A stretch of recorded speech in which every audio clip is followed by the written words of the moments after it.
Hi everybody, how you doing? I'm Pabs, a wrestling VTuber and an artist, and today we're going to be working on a little bit of fan art that we started a little while ago. And by a little, I mean a not insignificant amount of time ago. I'm not going to lie, the timing of everything has kind of gotten out of hand for me. But hopefully we'll be able to make some good progress on it today. Okay, duck back in here. Can you believe it's been a week since I last streamed? I'm feeling anxious for it. I'm feeling ready. I've been jonesing a little bit. That's not true. I've been normal about it for the most part. I've been pretty occupied with like a bunch of different things, but hopefully, well, there's really no hope of things winding down anytime soon. But I'll keep lying to myself that they will eventually. I'll maintain that semblance of hope, just for me a little bit.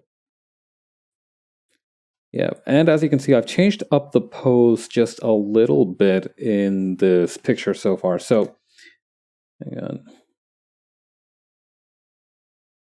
Like this. I'm gonna say like this and call it a day. So I've changed up the pose just a little bit because I thought like what would be nice would be to, and let me copy and paste this so I can keep making this. Yeah, let's keep making some work. Let's keep making some progress on it. So, hang on. I can work with this. Hang on. Transform. Wait, no. Convert brightness to opacity. Here we go. I am so smart. But yeah, I felt like I kept looking at it, right? I kept looking at this drawing and it kept bugging me.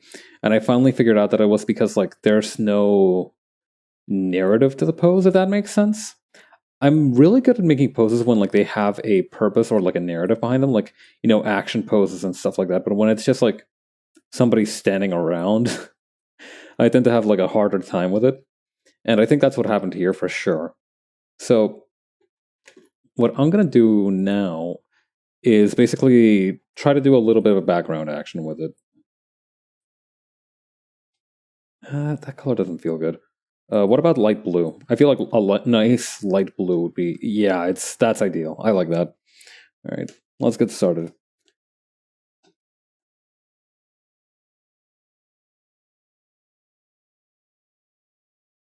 Okay.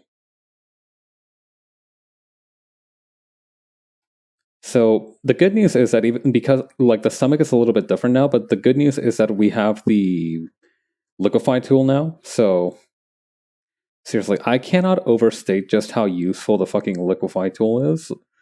I well, first of all, I shouldn't swear so much. I keep noticing that I swear too much. It especially feels wrong when I'm like drawing my Oshi, but I really do need to cut down on the swearing a little bit. Thankfully, it hasn't cascaded into my day-to-day life so much yet, so I'm grateful for that. But you know, I would like to not do that so often. I feel like it's a poor habit. I would try to institute a swear jar, but I would need to learn how to use Mix It Up first, and that's not in the cards at the moment. I mean, I don't know. How I think like you could actually again, I would need to figure out how Mix It Up works first, but I feel like you could probably institute a swear jar with it if you combine like the technology that I use to make my captions, yeah, that plugin and like a word detector or something. So whenever I say the fuck word, it automatically, you know, slaps me on the head a little bit. Metaphorically speaking, I don't think I can program my computer to do that without a comp sci degree, but you know, we could try. We can do the next best thing, which is what would be a good deterrent for me to stop swearing? I feel like I need like a punishment that's harsh but would not affect my streaming. Like I feel like I could like automatically trigger the horse stance if I started swearing. I feel like that would be a good idea. My legs would be ripped after like 3 or 4 days.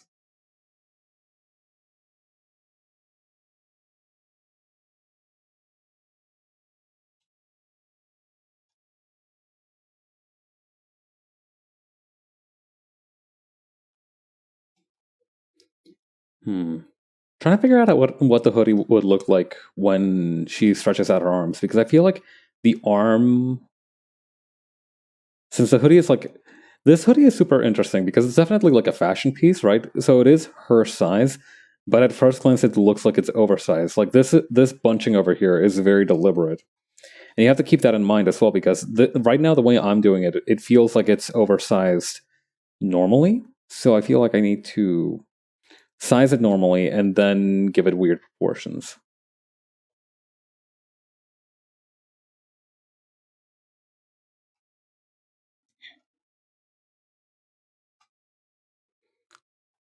Also, I wanted to mess around with her expression a little bit more too. I feel like a mischievous grin would fit better.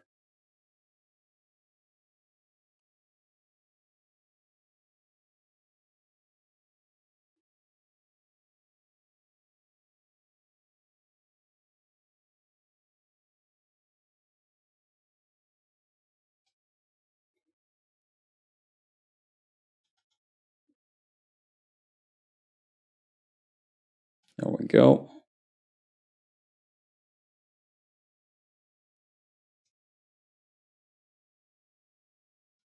Also, glasses. I feel like glasses would be good. I don't rem. I think this model has like a glasses option, but I'm gonna add some no matter what.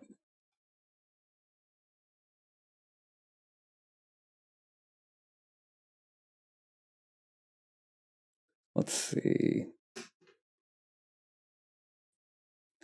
Since it's been a minute since I've started streaming, I keep like checking over my shoulder almost to make sure that I haven't forgotten anything. I feel like if I'm going to goof at any time, it would be this time. I feel like I need to be prepared. Having that kind of fear is good, I think. Not the type of fear that makes you nervous, but the type of fear that makes you want to do your best.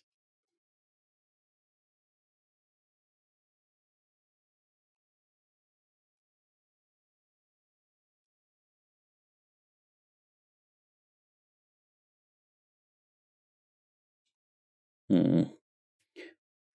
That's another thing too. I wanted to make better use of the liquify tool. I feel like especially during the sketching stages,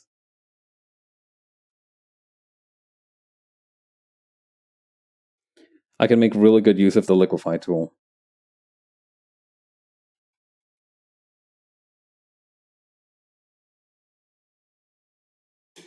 Yeah.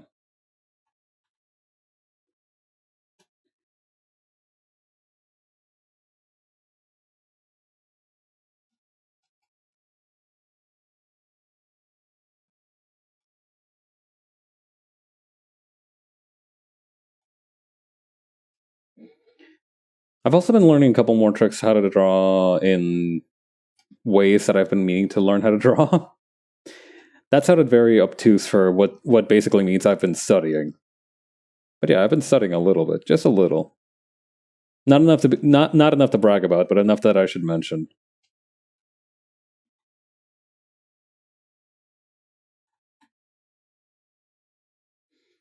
I feel like that's the best way to describe things that I bring up during the chats is that during our little talks is that it's something that happened to me that's not enough to brag about, but definitely like noteworthy enough to mention.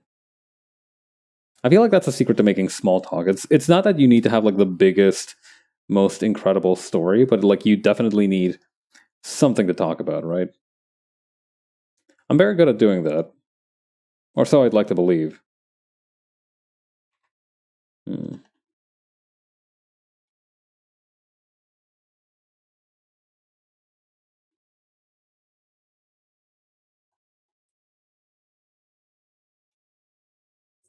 Maybe like this.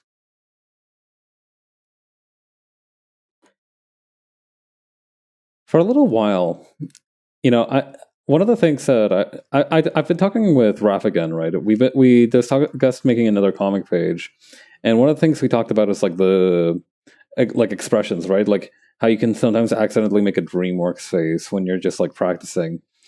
And I don't know why when I was a kid, and I don't know if this was a DreamWorks movie, I always associated that expression with like Osmosis Jones. Was Osmosis Jones a DreamWorks movie? Hang on. Osmosis Jones. I didn't even know Osmosis Jones was a movie originally. I thought I knew it from the frickin' Hang on, where's a good picture of this? This expression. This is the one that this is technically DreamWorks face, but okay, which studio produced it? Written by produced. Okay, blah blah blah. Which studio, damn you? Which studio? Warner Brothers Pictures. Who the hell is Warner Brothers Pictures? All right, what do they make? What do they make? Okay. Oh, Mad Max. They're the ones who originally produced Mad Max. Okay, so this wasn't the like. Okay, that would make sense actually, since Osmosis Jones wasn't originally an animation joint. It was just like live action cut in with animation.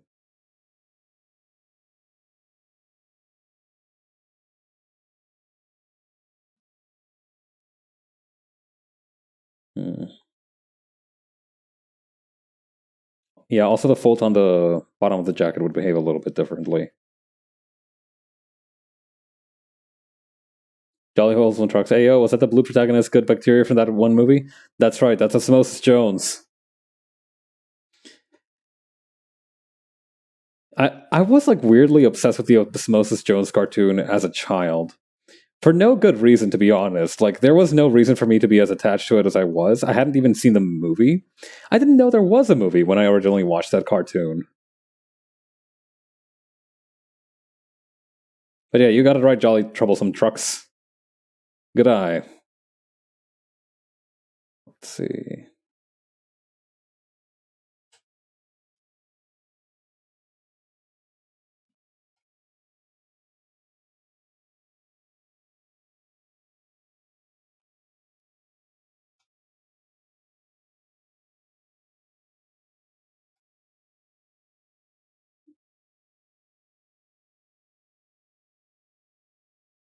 Okay, there we go.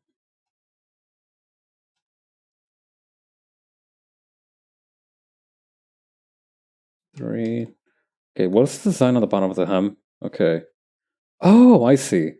Okay, so this bottom part doesn't actually have a... Hang on.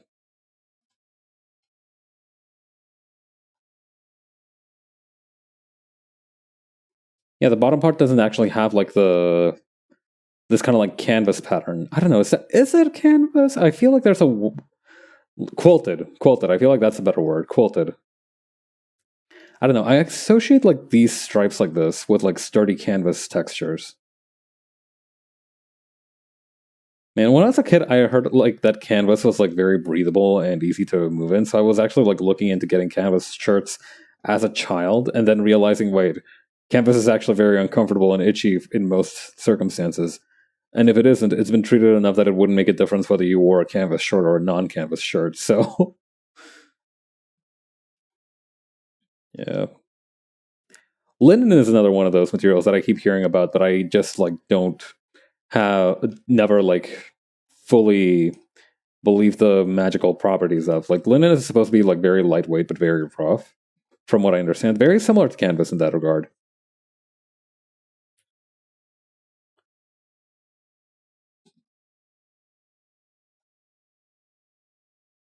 Let's see.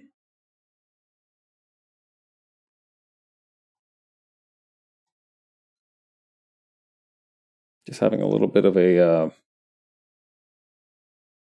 chair moment here.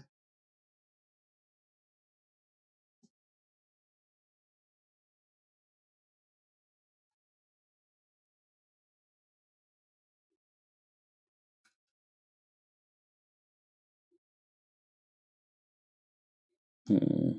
What kind of things should I have back here? I feel like having like a mouse pad would probably like one of those like mouse scrolls would probably be a good idea. Probably like a monitor somewhere in the distance as well.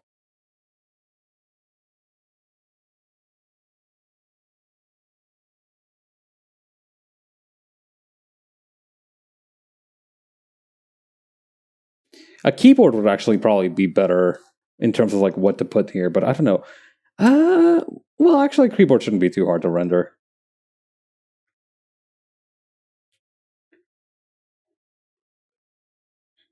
You know, I know that a few shows have gotten like some grief for how they've rendered keyboards, but honestly, F rendering keyboards. Like it's not the end of the world, I think, if you can't render a keyboard properly. It's so weird because like there's such like it's such a commonplace thing. It's like a horse, right? It's like a very commonplace, very like familiar thing, but like it's so difficult to like properly render. At least for me, I don't know. I have a difficult time with keyboards. Not even difficult, really. It's more like they're annoying to me. Keyboards are just a little bit annoying.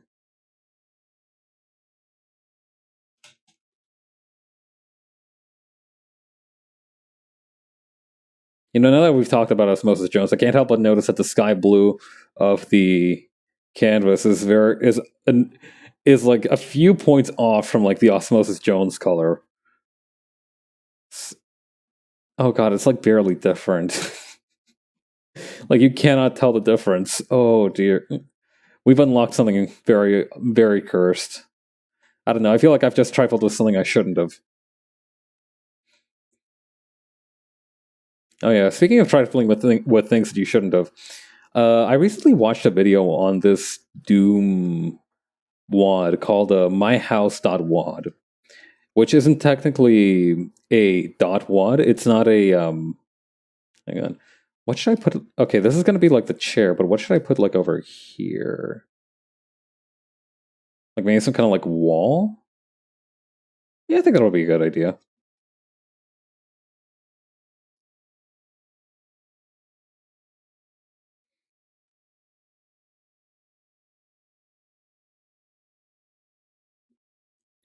Okay, we are missing the legs. We are missing the legs. We are not ready to rock.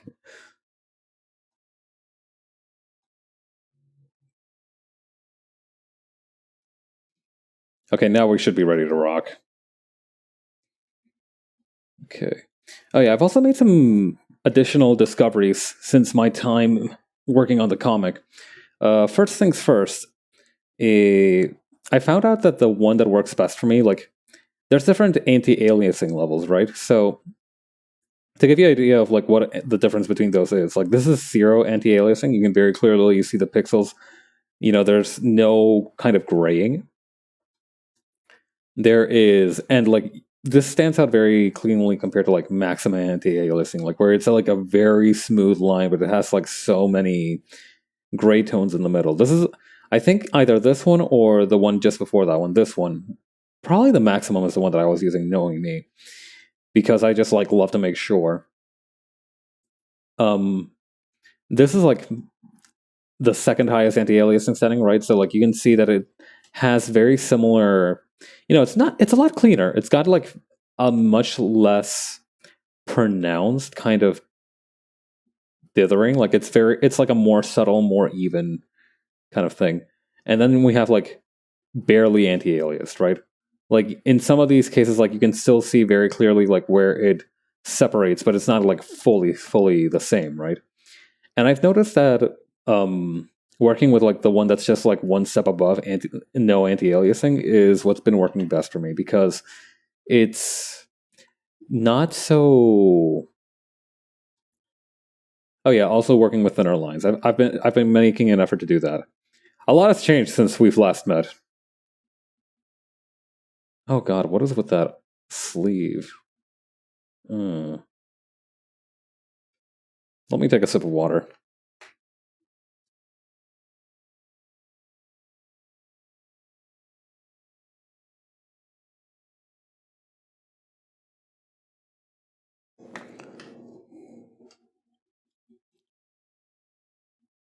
God. There's a show, right? There's a show called Pretty Cure, and it's one of those like it's one of those like children's shows, right? It's like one of those shows that's like very very obviously made for children. You know, they take moral lessons from them and have like idealistic values, which is all well and good. Um, and some of my friends watch it. Some of my friends watch like the newest Precures. You know, much like how some people still watch like cartoons and everything. They still watch those, and I think that's awesome because like it's like I've seen some of the movies for Precure and they're actually a lot of fun. So I do like that they like them, so that some of that goodness can be passed on to me. And one of the things apparently, like in the most recent season, the main character, the like, as far as I can tell, the main character, the leading girl, is somebody who is like fairly obsessed with the ideals of heroics, right? Like she's constantly going like a hero needs to do X or Y Z, right? Which is cool. I like that as a theme. But like one of the things she said on the show was like a hero must having breakfast is what a hero must always do, and that's also very good. Like breakfast is an important meal. You get crappy if you don't eat very for a long time, right? So starting off your day by eating something is one of the healthiest things you can do, really. Sometimes you don't have appetite, that's fine, but like, eventually you need to eat. In any case, the girl went like eating breakfast is like something a hero must always do. And now, unfortunately, or fortunately, I don't know. This might be a bit of a mixed blessing. Now, whenever I have to like do a self-care thing, I have to I like get a little chime in my head of that like girl going like basically going like that's right, that's what a hero should do. Like washing dishes is what a hero would do.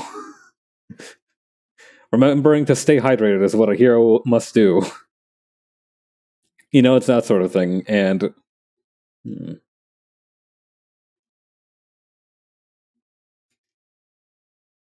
it's actually been helpful. But like now, like sometimes I'll like spontaneously think to myself, "Staying hydrated, you must stay hydrated so that justice can prevail." And I'm worried that one day I'll just like blurt that out loud, and somebody will like look at me, not in any judgmental way, but like I fear that we've acquired a new like brain reaction, so to speak, a new Pavlovian response.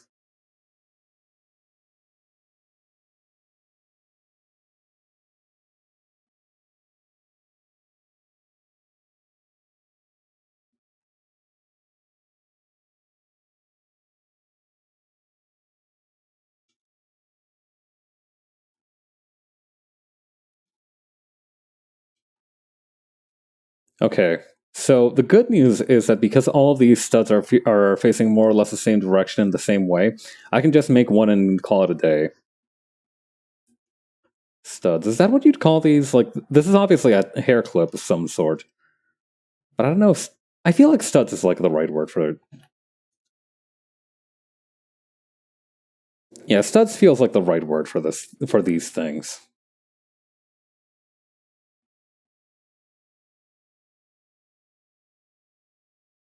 Also, I am fully aware that my last stream was the Street Fighter 6 demo, and I realize now after listening to the playback that I may have had some manner of audio issue because like at least when I play back the VOD, it sounds like very loud. I don't know if that happened during like the live stream as well. I do remember seeing like the mic peaking a lot, but like nobody brought it up, and like that didn't happen when I was recording, right? So like when I was recording, the mic peaking didn't happen at all. That's something that's been concerning me as well. Like now I'm worried. Now I have three things to worry about. One, I have to worry that like I'm pretty sure it was a compressor issue because I bumped up the compressor and now it's no longer peaking as much as it used to. It's close. It's very close, but it's not peaking like it was that day. I remember very clearly how much it was peaking that day, and it's not doing that anymore, thankfully. So that's the one thing I have to worry about. And the other thing is that I have to worry that like there's two possible solutions to this. One, either OBS isn't capturing everything the same in video recording as it is in the stream, which is a problem if I want to test stuff out. Or I am so self-conscious about like talking off stream that like I'm deliberately talking lower, and that's throwing off my ability to like detect whether or not like the sound volume is good because like I'm like I'm talking normally now, right? But if it's not like this when I'm properly streaming, right? Like, or when I'm practicing something, I fear that I will just not be able to tell and catastrophe shall befalls or something.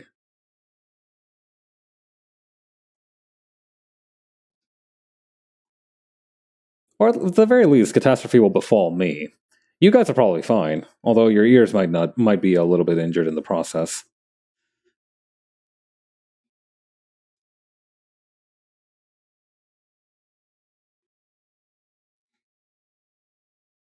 Oh heck! Hi Sepultide. Welcome to the stream. Thank you for your hard work. I'm Pavs, a rising VTuber and artist. How's your how did the Nuzlocke keep going after I dropped off? I dropped off somewhere around the part where you met with the one, the only, the original and the best. Hang on. The Hex Maniac, yeah. Art. That's right. I've learned a couple new tricks. I'm happy to get back to it. I feel like since I've stopped streaming, I've also stopped doing art as much as I used to. 2 gems down, only death was Mogura. God. Mogura, taken away from us in his prime. Or her prime. I'm not sure. I didn't get a peep at Mogura's gender. Yeah, the Hex Maniac, the girl that everyone is normal about.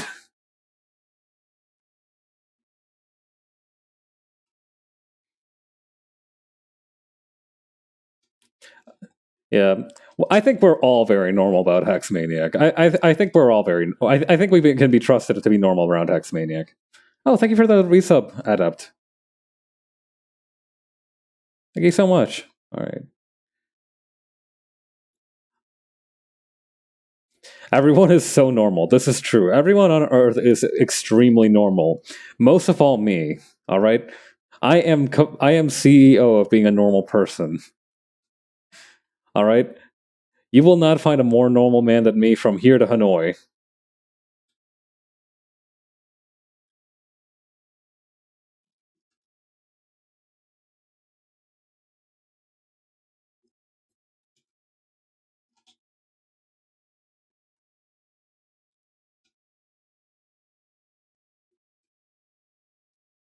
Let's see.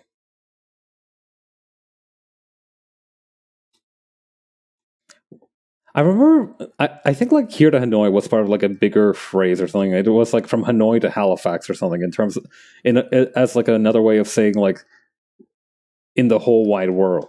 Like, not know peace from Halifax to Hanoi. So it was just a fancy way of saying like they won't know peace ever. Hmm. All right, let me take another look and see how the scrolls work. I've never heard this phrase, but I do not know many things. I have approximate knowledge of many things. That's not even like me quoting the Adventure Time bit. That's legitimately how I operate. Hanoi was a big deal in the Vietnam-American War. That is true. I do know it from that. Like that is like where I know Hanoi from.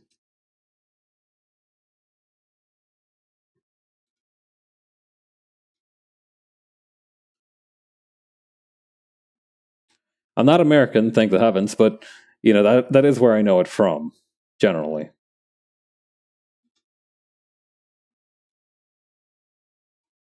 Let's see.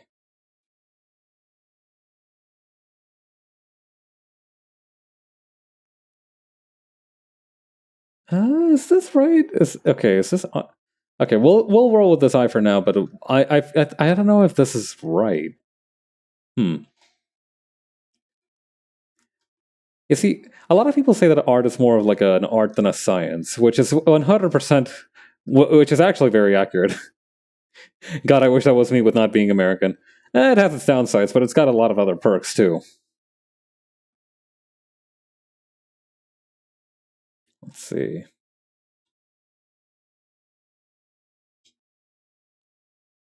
I might need to move that eye later too, but I don't. But right now we're just throwing stuff at the wall here. I suspect the lack of gun violence is nice. Well, the thing is, particularly in like a few places, the lack of gun violence means that there's a surplus of other types of violence. What are we drawing? Ninomae Ina'nis from Hololive English. This was back when her new outfit that she announced recently, as in possibly about a month ago now, was still new.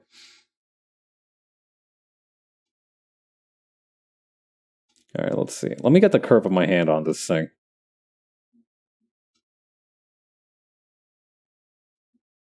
Good point. Londoner boyfriend has someone outside his place attacked with acid. With fucking acid? Excuse my language? Jeez. Like, they just really threw some fucking compound W at them? Like, hit him with that silicic acid mix-up? What the fuck? The needle hobos. Yeah, like, literally. Jesus. The needle hobos. You know, that reminds me of like this book I read when I was a really young kid. That was probably like really good satire, but I wasn't like old enough to understand it yet. Like it was called like the Pushcart War or something like that. So what it was about is that there were there was like this town that was full of two things: pushcart peddlers and truckers. So there was like a little bit of a conflict between these two groups because the truckers kind of needed a lot of the extra space on the road that the pushcart peddlers actually took up, right?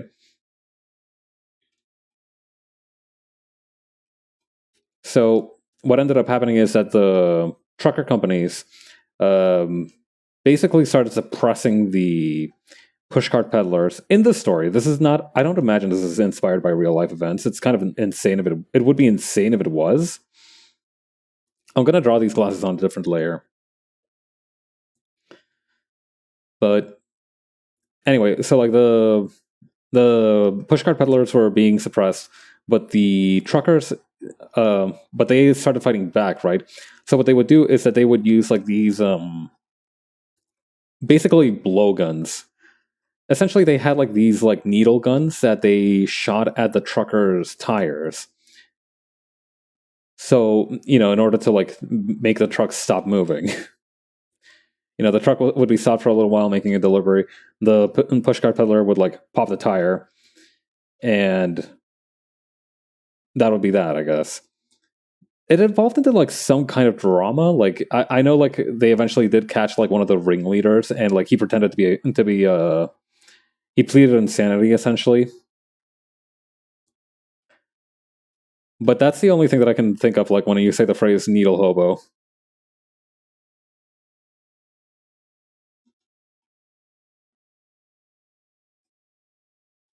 And like the book actually did introduce some very interesting like economic concepts, right? Like so, for example, they God forbid the unhoused do anything. I mean, the people in this book were very much not unhoused. Like there were just like normal people who just like had push carts. But like when you said needle hobo, I mean, unless you're talking about the needle hobos, in which case I would like to reserve judgment until I know what those are.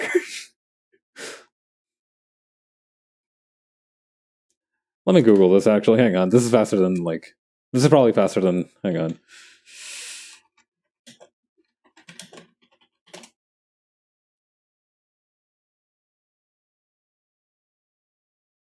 Alright. I am not getting any hits on the Google for needle hobos.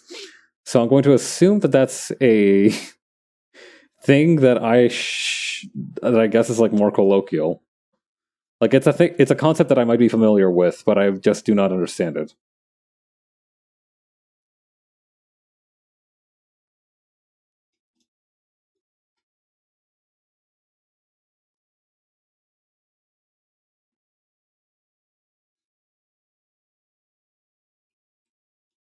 Could have sworn I heard multiple stories of needle attacks in Canada. Hang on.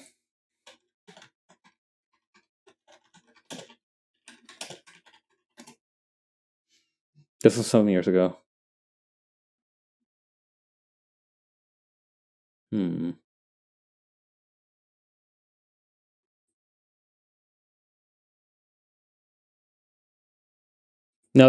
okay. I'm getting a couple stories about like people being attacked with needles, but apparently, I don't think it's like a phenomena. as far as I can tell, right? Like, I don't know. I am not super familiar with like the urban legends and like shit that goes on in Canada. Generally speaking, I'm more of a global news kind of dude.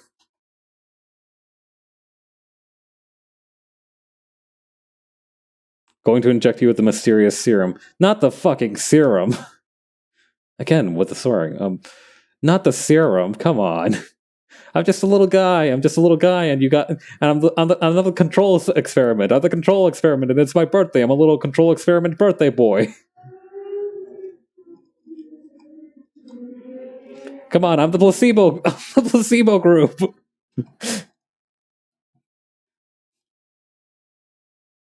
Unless the mysterious serum is just like sugar water or something.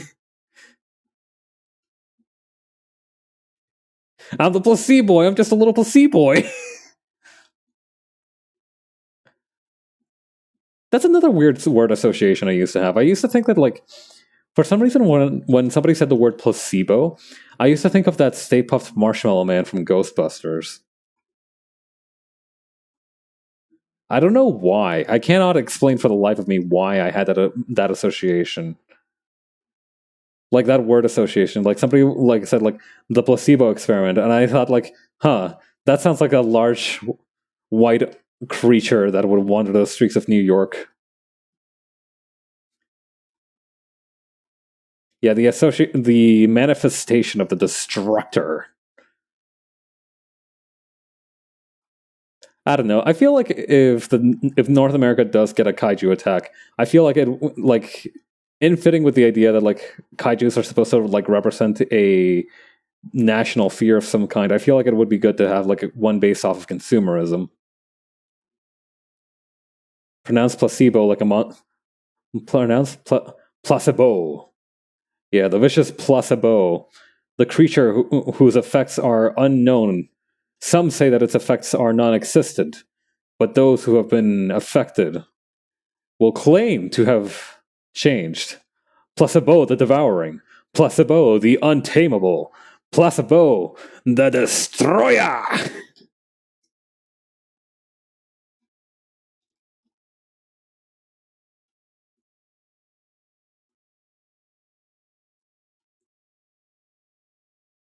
I don't know. I feel like I'm a very visual person, right? Like if I say something or like if I have something that I can put to a word, I'm much better at like forming my thoughts.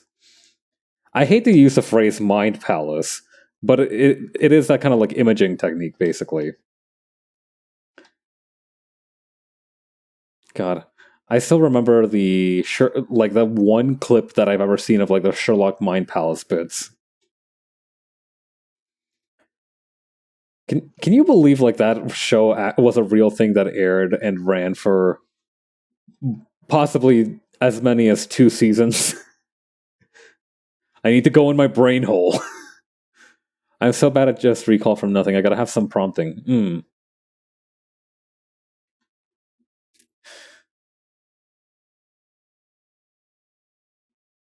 No, I'm definitely with you there. Gonna shift these guys a little bit.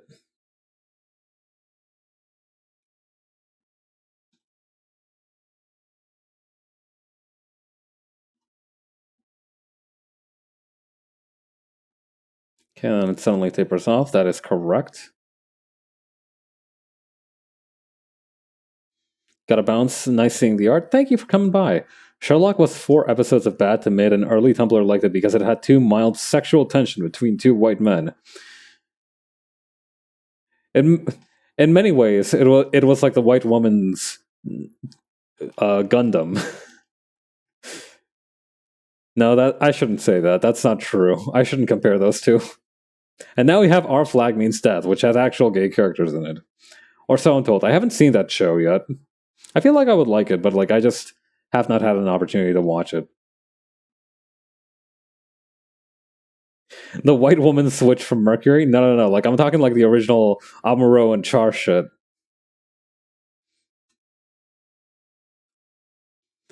What would be the white woman's Gundam Witch from Mercury? Two broke girls? Fucking Bones? I don't know. I'm not so familiar with like I have like better knowledge of sitcoms than I do like normal TV shows.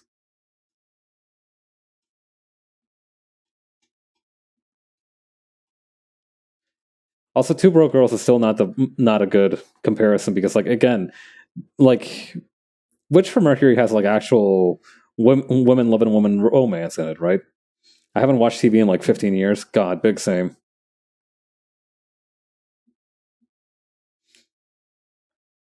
These days, I mostly watch television if like somebody else puts on an episode. You know, it's like it's curated.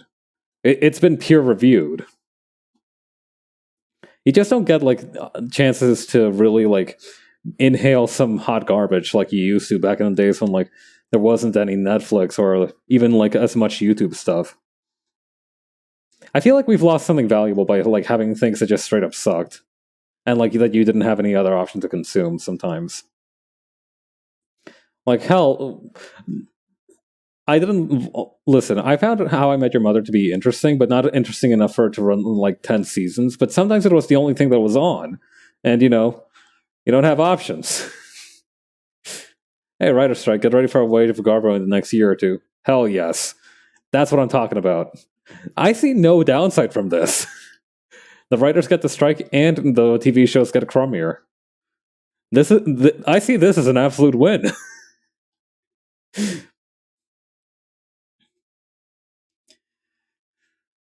God, I love it when random shit works out in my favor. Of course, if the writer's strike works out, it'll be for everyone's benefit. Down, in like a larger time scale. But immediately speaking, I'm winning.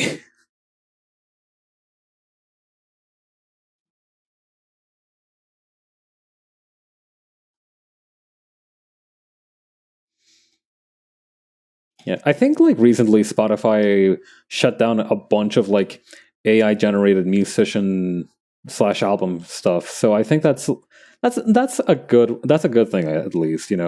Rare, very very rare Spotify W or moment or whatever the hell the kids call it these days.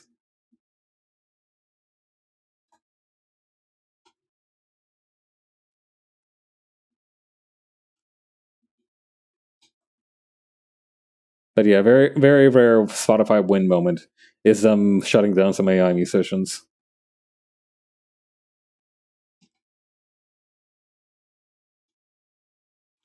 Let's see.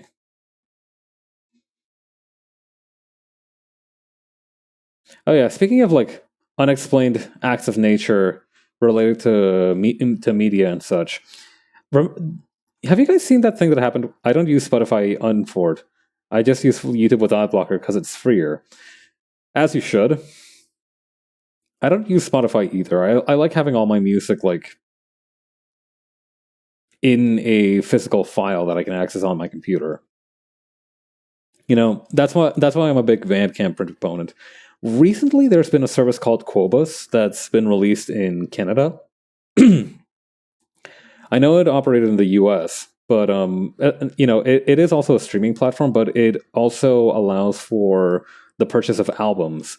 And the biggest heartbreak that I encountered most recently, I've had some shit happen to me recently, but like the biggest heartbreak that I've had to face is the fact that like the Mexican ska band that I wanted to buy the album of on Quobus, like they Cobus didn't wasn't in my region until very very recently, and when it did come to my region, I was like, oh right, fuck yeah, time to buy all the albums that I've been itching to buy, and then I go into the album thing, and it's not available for purchase in my region. Like you can stream it, if you got like a Quobus membership, but you can't buy the album.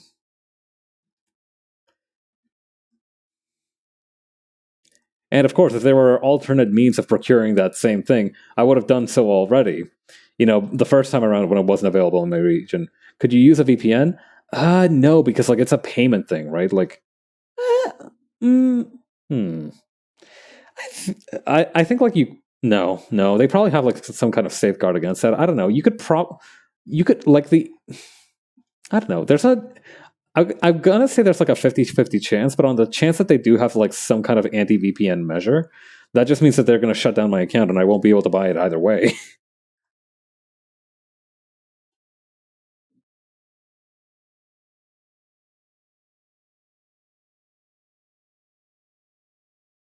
So yeah, unfortunately, I'm gonna need to hold my horses for a little bit longer to get that sweet, sweet Mexican ska. But I've been patient before. I can be patient again. All right, I need to use a circle here. Physical merch, I guess, but nobody I know owns a CD player. Yeah, I mean, I have like a CD. I have like a CD-ROM reader. I did buy physical copies, like physical CDs, like a long, long time ago. I still have like my Fat Boys. I have a Fat Boy Slim CD. I have like an AWOL Nation CD. I have the original soundtrack of Lola Rent, which is a movie that I watched once and don't really like the soundtrack of, but it was like what was around. But yeah, one day it'll fall into my hands. I just need to be patient. Manifesting, as they say. My old truck had a CD player, and that thing had like 50 CDs I just collected from over the years. Nice.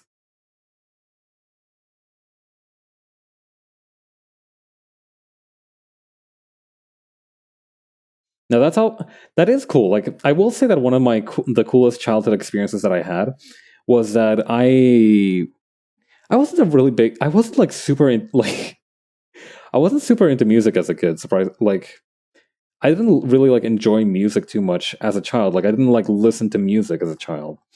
That's only something I really understood as I got older. And as I started to like understand, like, wow, music can actually bang sometimes. What I would do is that I would like my brother had like a bunch of physical CDs that I inherited. They would spill out of the glove box and just all around in the back. I would just like tell other people to move them. Classic stuff. Classic stuff. But yeah, my brother had a bunch of physical CDs because he was like born in like the like height of that era when physical CDs were still around. When they were still a thing. And I would just like, he'd long abandoned them, right? Like he was already like done with them. So I ended up like co-opting a bunch of his music library, and I still have some of those albums around to this day. Like one of them was, for example, like the first original for the first Gorillaz album, right? That's like one of the ones that I really enjoyed.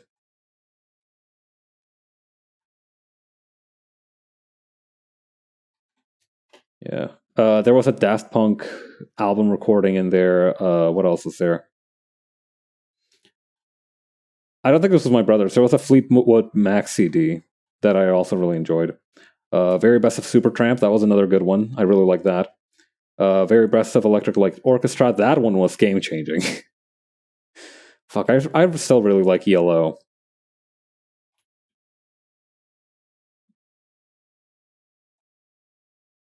Ah, the memories.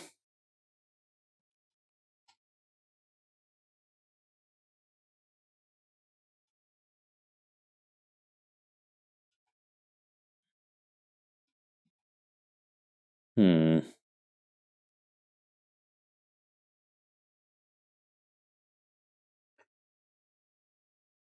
All right, I'm going to make an executive decision and say that the headphones are going to like droop down from over here. How short is this hair? Okay, like chin length. Okay, so it'll definitely like start spilling out back here.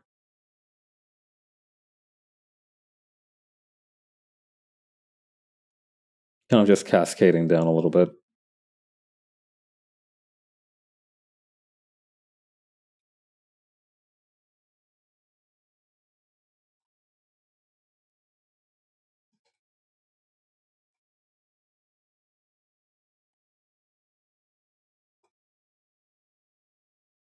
God, I remember one time my school took a visit to this like marketplace in kind of like this kind of like bizarre marketplace type deal, and my friends got like I also bought some fake stuff, but like a bunch of my friends bought like well, I say fake stuff. It was like it was like some novelty hats or whatever. But like a bunch of my friends ended up buying like counterfeit Dr. Dre earphones. God, you just know those things broke almost immediately.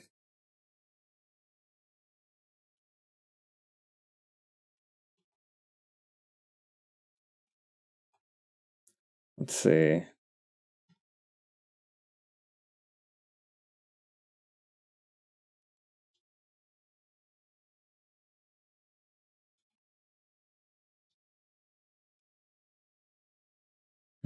Hang on. The mouth is also bothering me again. I think it's like this like incline here.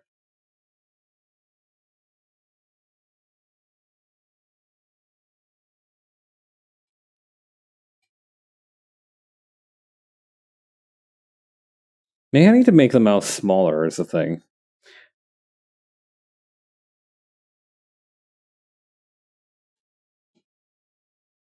No, that feels too small. But this one also feels too big. Maybe just like squishing it around a little bit.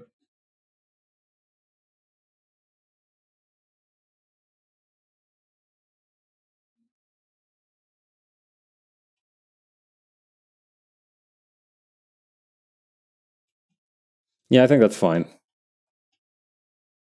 Okay. Is her hand big enough? I feel like it could be a little bit bigger. Yeah, it definitely is a little bit small right now.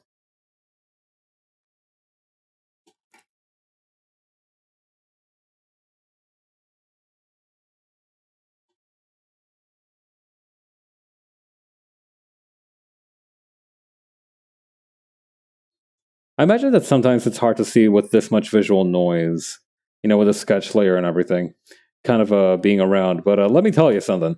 It's not any better for me. Hmm. Yeah, I feel like the headphones are like small enough that she could reasonably like palm them. It's not a matter of the hand being too big. Or maybe it's like the head is too big. I feel like maybe that's more the problem.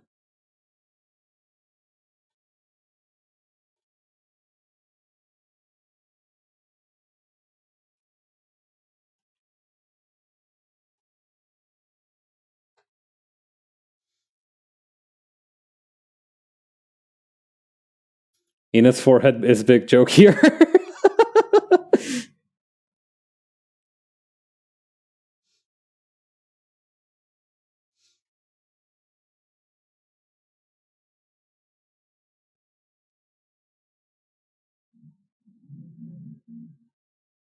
Hmm.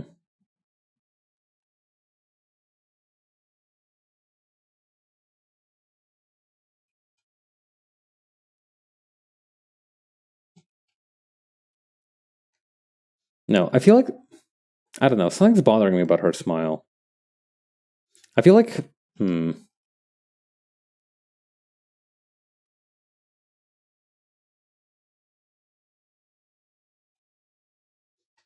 yeah, mouth kind of like more like that rather than the kind of grin that I was using.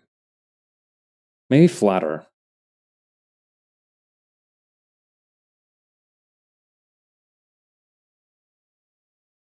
Hmm. No tampoco.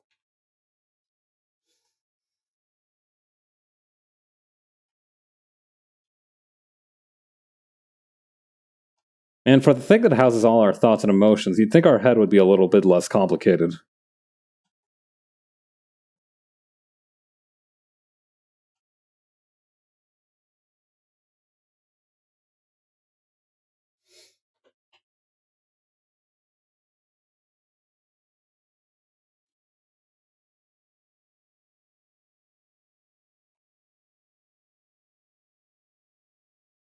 We've all to make sure that the brain can keep getting more complicated.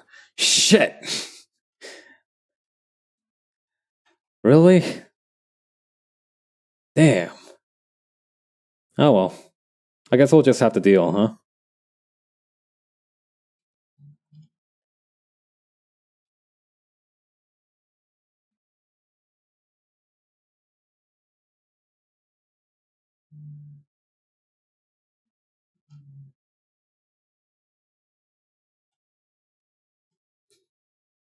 Well, that's how it goes, I suppose. Can't win them all.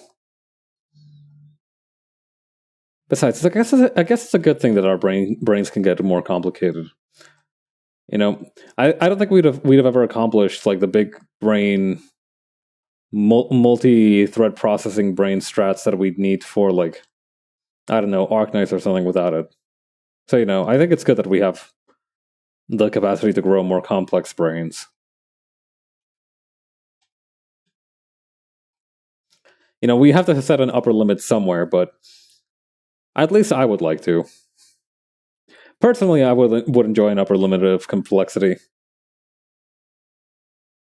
Yeah, I have like a multi-thread processor brain, but like my RAM could use a little bit of love.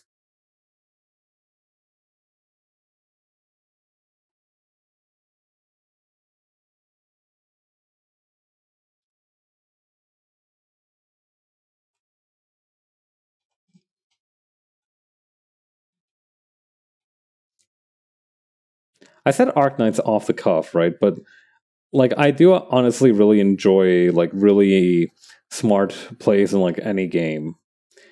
Like seeing somebody like make a very complex play and pull it off will never not be super cool to me. I feel like that's a very like common sentiment, right? Like you just see somebody's like technique and skill with a game. I think that's why speedruns are so popular. Right? That's like one of the at least for me, right? That's one of like the selling points of speedruns. You just got to see like the runner's super well versed technique and ideals.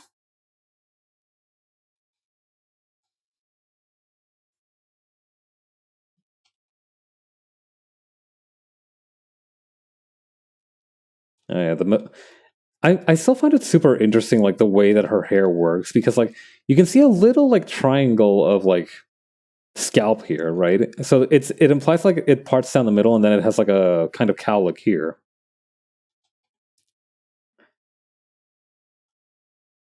Ever since like my barber told me that I have like a weird cowlick, I feel like I notice these things more often, right? Like I I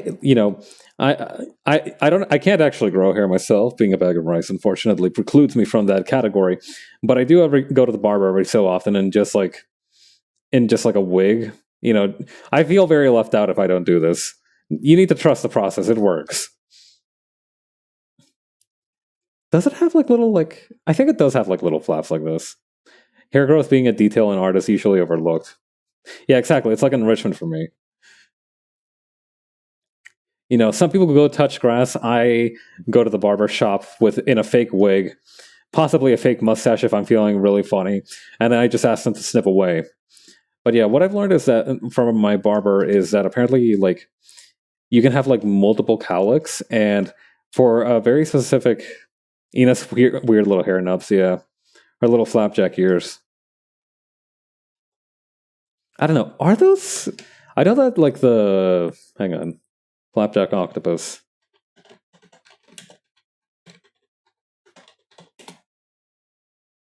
I know like it's based off of like the flapjack octopus, those like hair nubs. Mm-hmm.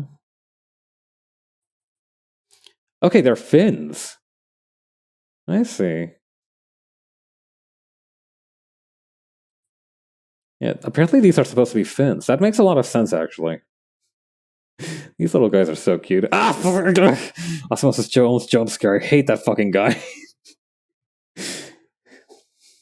God. That always happens when like yeah, I was talking about like the color that I use here being very similar to Osmosis Jones, I think. That happens almost every time. Like I open up like a random thing because I keep like rambling about different stuff, and like eventually it like jump scares me.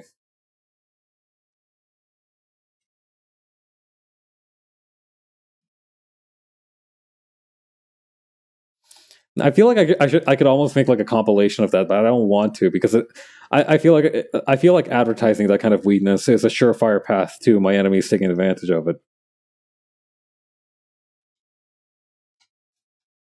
You cannot show weakness, all right? Let no you must be intangible like the mists and fog of Silent Hill. Or like of Ape Trick or whatever the fuck. I don't know, whatever Sun Tzu said.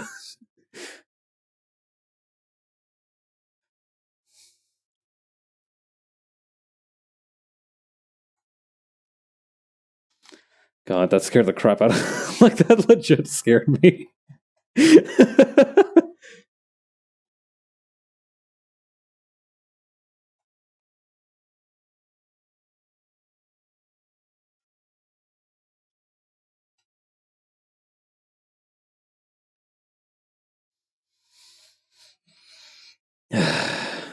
Sun Tzu's Art of Streaming. You could probably make that into a real book. That's gonna be my grift. I feel like I've talked before that I feel like I need to be in charge of at least like one Kickstarter scam in my lifetime. I feel like that's gonna be my grift from now on. I'm gonna translate ancient Chinese stratagem books into and modernize them into streaming tactics. I mean, like, there's only 36 stratagems, so you could fit that on a pamphlet. That can't be too hard to adapt to today's, high stress, high speed society. The Book of Swindles might be a little bit harder, but I bet I could do it. I need to try a lot of those out, but like, I bet it's possible. I don't think it's impossible at any rate.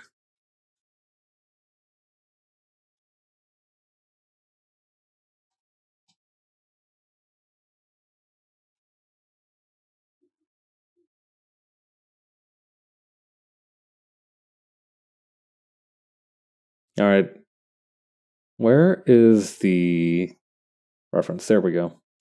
Oh my goodness. Okay. All right, something is not fully right with this picture. There's a chance. Oh well, if I can't find an opportunity, I shall simply have to make one. Okay, how? Like that's definitely a lot of head. Is the thing. Like this is a not insignificant quantity of head that we've given her. Perhaps too much.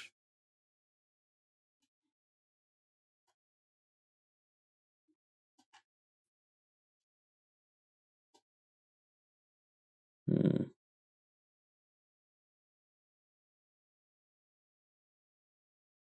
Move this down. Tilt that like so.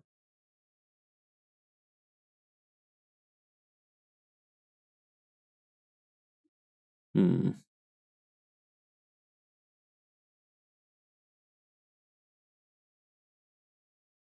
I'm gonna drink some water real quick.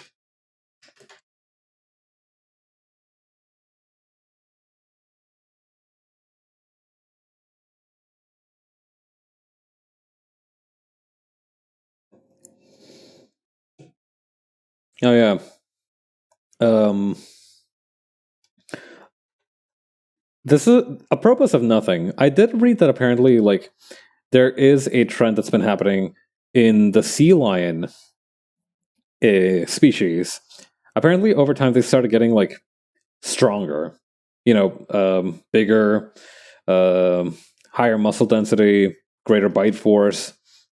Next, the sea lion community, the sea lion species, yeah, los lobos marinos, yeah, the sea lion community, yeah, the sea lion clique, if you will, the sea lion coterie, perhaps. Hmm.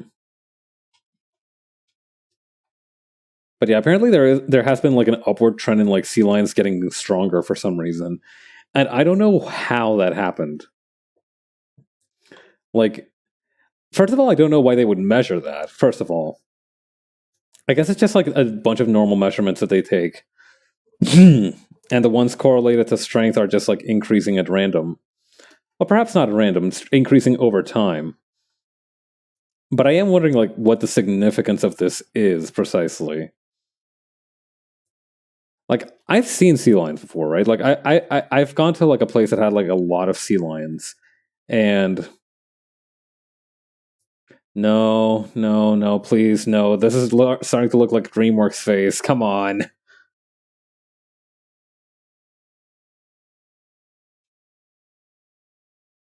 Hmm.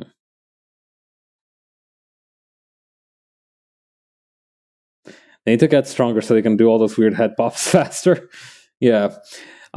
You know, the scientific community has long been a proponent of the idea that a species can't really like consider itself well established in this world until they can do the Dempsey roll from Hajime no Ippo. And lacking the appropriate appendages to punch, the sea lions have instead opted to use fast moving neck bobs in lieu of this punching and boxing. Whether this strategy will pan out for them, we will soon see, but I've got a good feeling about it. I don't know. I feel like sea lions don't have a particular reputation. I know that like dolphins have both like an embellished and a bad reputation on account of the fact that like one, they're very magical looking creatures, but also like they're complete ocean perverts. But I don't know like what kind of reputation sea lions have. I feel like they're just generally seen as like seals but bigger.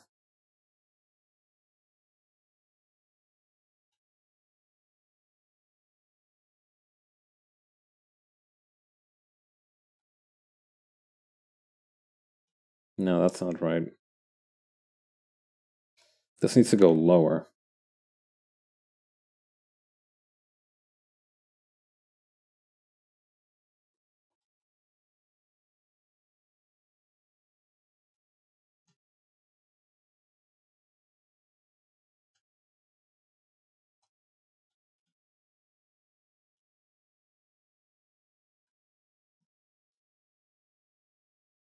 Hmm. See, in my mind, they're antagonistic because they try to eat the penguins from Happy Feet. Oh. So perhaps they do have something of a bad rep.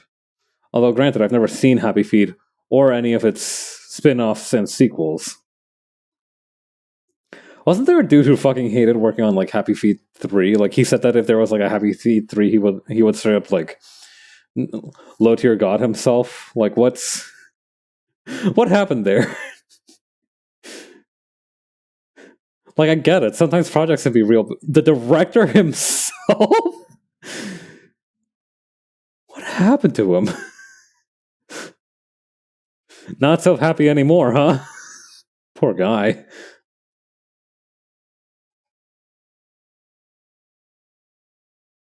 Oh, hang on. Let me get a look at the reference again.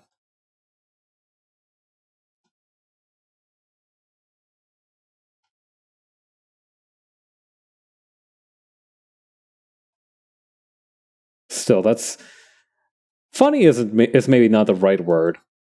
Interesting also feels inappropriate. Telling, I feel, is like the best adjective I can use in this situation.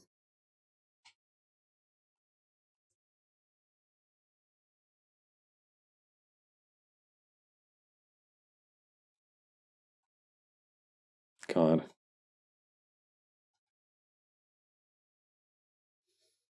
Oh yeah. Oh right. Speaking of Pokemon, actually, like I've read that apparently like there two Pokemon related news I've heard. Right. One, apparently in Japan, there's been like a small crisis that happened because apparently they ran out of Pokemon cards. Like apparently a very recently released like booster pack for the trading card game had an extremely rare card or something, and no more cardboard. Yeah, no, they just like stocked out of Pokemon cards in Japan, and apparently it's because like one of the most recent expansions has like a really rare card.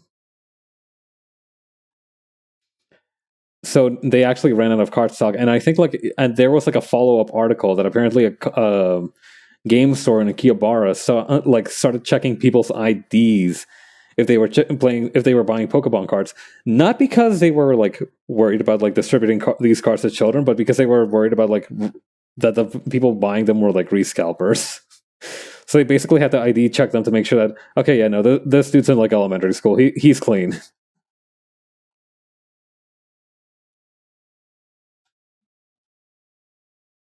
That's super funny though.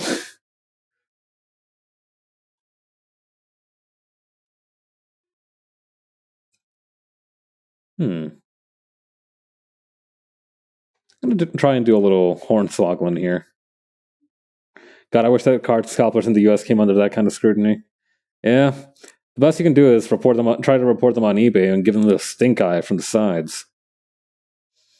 I've never been a super huge trading card game guy myself. I liked Yu-Gi-Oh as a kid, but that's only because like that was like what was like popular. You know that I wasn't like super into Yu-Gi-Oh. I was like I just like being included.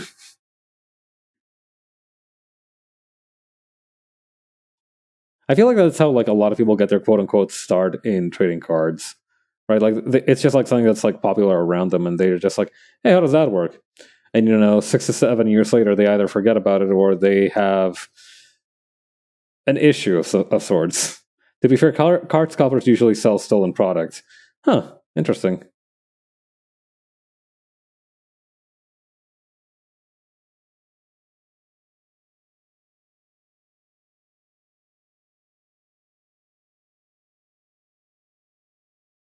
Yeah, Yu-Gi-Oh was absolutely a lot of people's introduction to card games. Oh, that's good. I'm glad I'm not alone in that regard.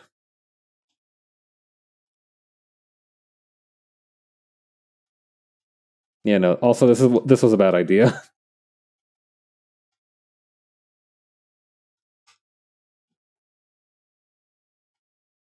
Although I do think like maybe making giving the eye more space would be good.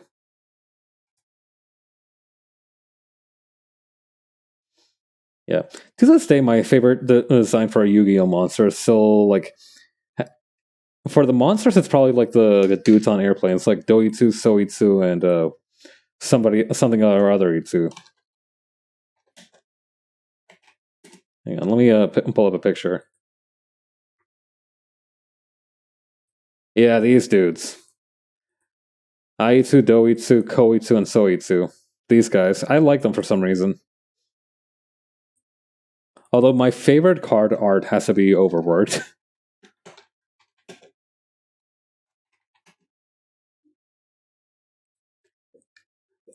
I like the overworked because, like, yeah.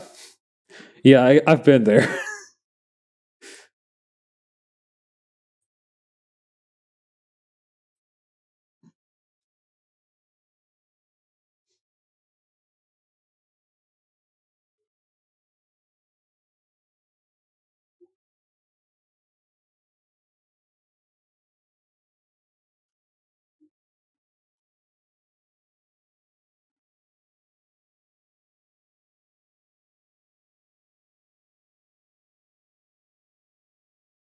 Okay, there we go.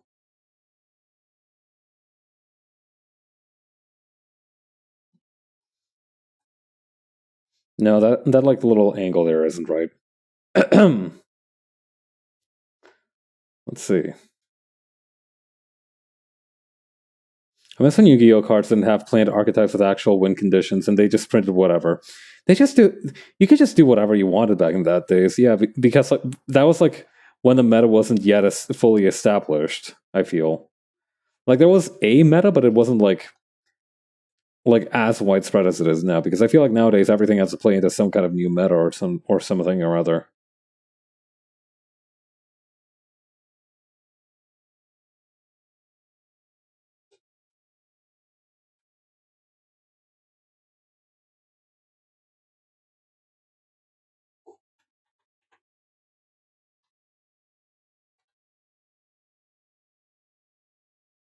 The meta in old school Yu-Gi-Oh was use a turtle to launch monsters at your opponent at 100 miles per hour.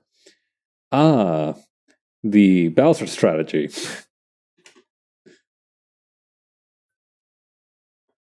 I don't know. Did Bowser ever use like Koopa Troopas as ammunition? I feel like that. I feel like that's something he would at least attempt. Also, Pot of Greed. I know Pot of Greed as a meme. I think I actually had a Pot of Greed when I was a kid, but like I didn't understand it. Like I thought the picture on it was scary, so I didn't like care for it very much. Catapult Turtle was the first banned card, I believe, alongside the one that let you get a fusion out for free. Oh, yeah. I did follow a D&D podcast very briefly, where one of the player characters was this Pot of Greed lets me draw 3 cards. Yeah, yeah.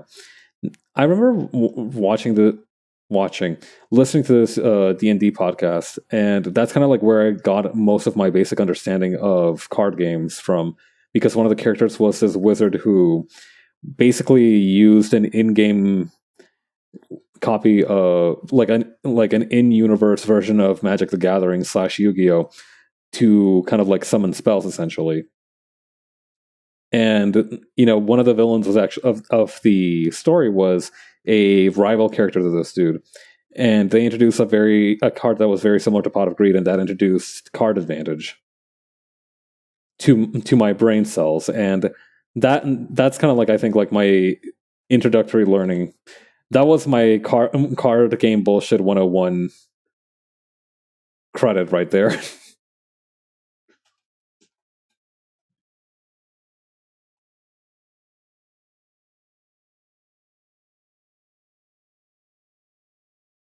You know what I think bothers me about this head? I think that what bothers me is that like it's too tilted. I think I understand now what bothers me about it.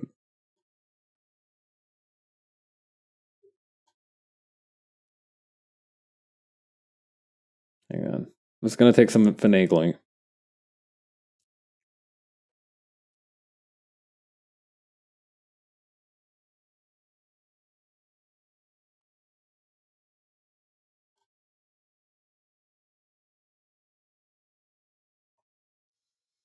And then grab the eyes and also eyebrows. The good thing about that I've kept most of the lines in the eyes intact, so I can just kind of like rotate them like this.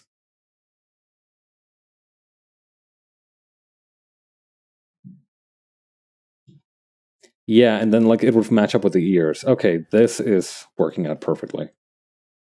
This eye still needs to be repositioned just a little bit more, though.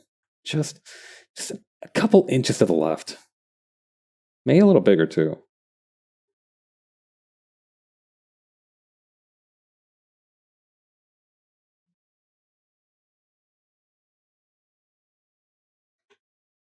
Grab this other one.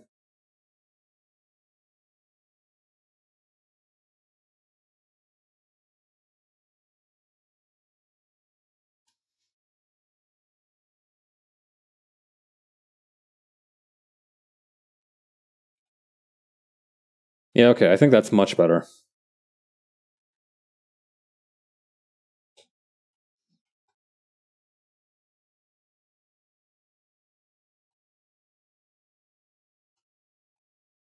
Yeah. What I really should have done instead of scheduling a meme study, I should have scheduled like some meme study. I should have scheduled an art study instead of like a meme redraw this week, because I feel like I'm having like some kind of problem, and I feel like studying something could really get me out of it.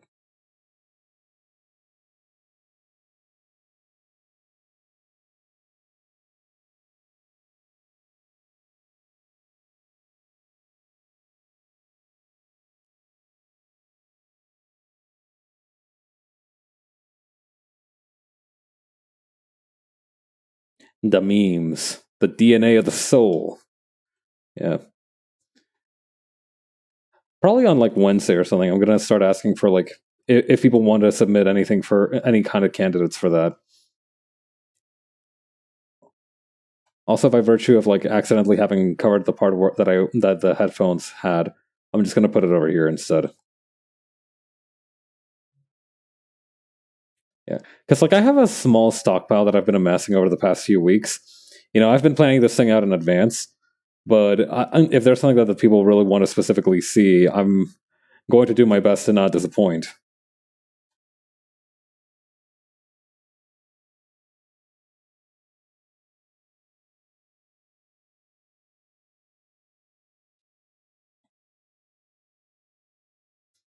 For some reason, I foresee like if it's specifically like, because I was thinking about like having it with like different, like not just me, right? Like I'm not just gonna redraw myself in all of these memes. I'm not.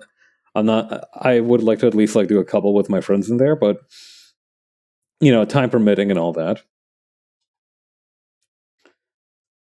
But if it's mostly me and I ask people for suggestions, I get the feeling that I'm gonna get straight up mangled.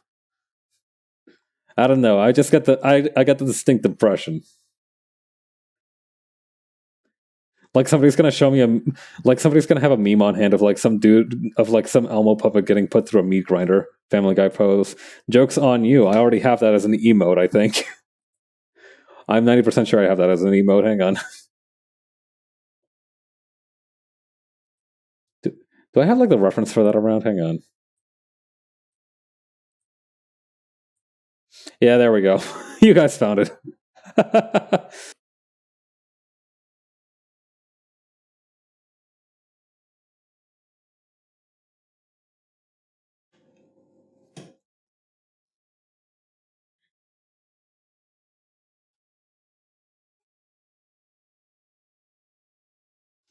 All right, how does this next? Now that we finally finished the face, after 7,000 years, let's move on to the actual clothing, which I get the feeling is going to take me like 15 minutes for some reason. I don't know. The face is seriously the thing that I find hardest because, like, it's got so many like bits and pieces in there. So many things of perspective.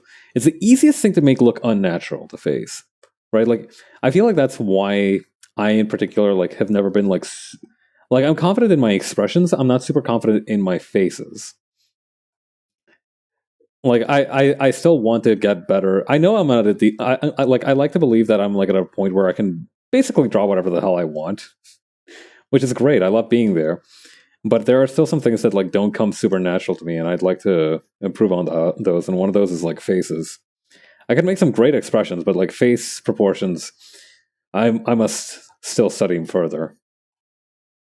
They still have secrets that I have yet to uncover.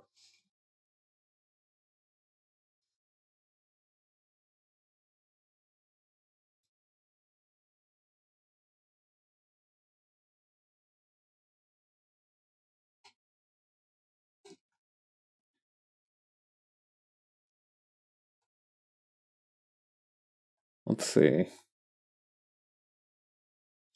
Oh yeah. Well, I mentioned the other week that I have been up to some stuff. One of those things that I was up to is I was actually getting a medical exam. Right. I was I was getting a medical exam for well, a lot of different reasons. Also, like, it's just good to like get a checkup every now and again. But I was getting a medical exam, and one of the at the clinic that I started the exam at, because like the thing is, right, it was like one of those like full medical exams. Like it was one of those ones that where they like took your blood, they took your X-rays, they did everything, right? It was the whole works.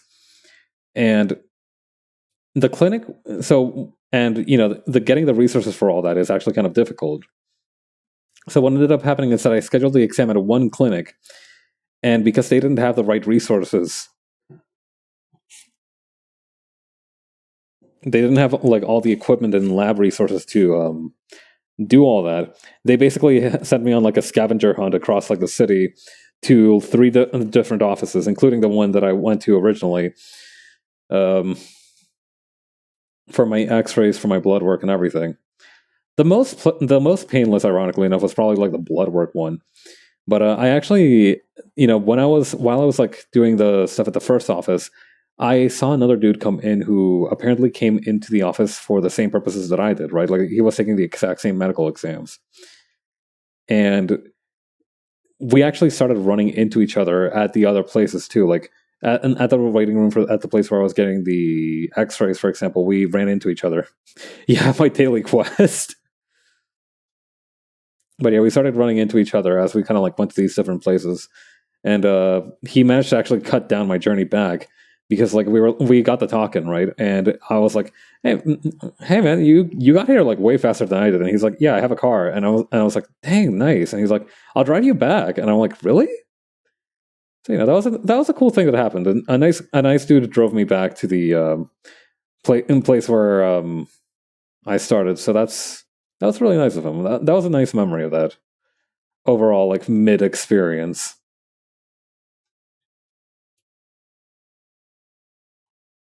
Yeah, like don't get me wrong, I don't actually mind medical stuff all that much. Like I've never been a dude who's been like afraid to go see the doctor or afraid of like needles or anything, right? That I'm very lucky in that regard because like it makes getting vaccines and everything very easy. but overall it's not like it's just a lot of like being in waiting rooms and everything, so it's not a super fun experience. So it's nice that something cool happened. Okay, I forget what the design on the little zipper here is supposed to be. I think it's just like I keep forgetting that she has the little slippers. I was wondering if like the little like halo thing on her slippers was the same as the halo thing here, but I don't think so. I think it's just like some kind of a halo thing, some kind of donut shape.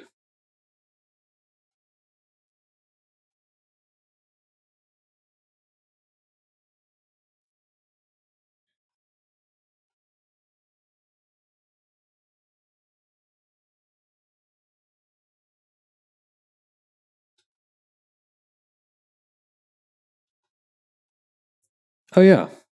Okay, so do you guys remember? Do you guys remember how like there was this post going around that talked about how Tumblr had basically lost Yahoo a whole bunch of money, and it was because like Yahoo didn't have like a super solid business plan going into the whole thing. Like they wanted to like turn Tumblr into the next PDF or whatever.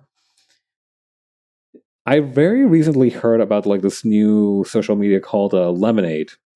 So it's like lemon plus the number 8. And from what I understand, it's supposed to be like the next PDF. Yeah, America's next top PDF. Vote now on your phones. Yeah, I know, but so Lemonade apparently, from what I've heard, I haven't actually seen the UI of the website myself. It looks like it's supposed. It says that it's supposed to be a mix between Instagram and Pinterest, which sounds kind of interesting because I hate both of those sites. But like, so giving them competition, I feel like is never a bad thing.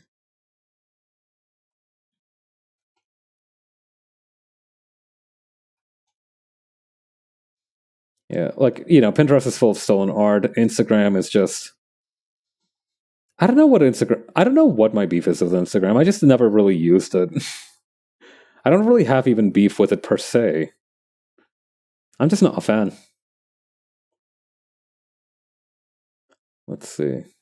Get ready for unsourced stolen art. The website 3. God, that's a good point. Is the thing.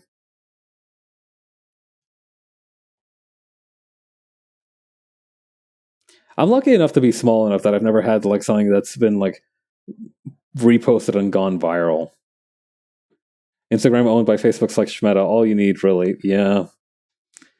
Oh God, Meta.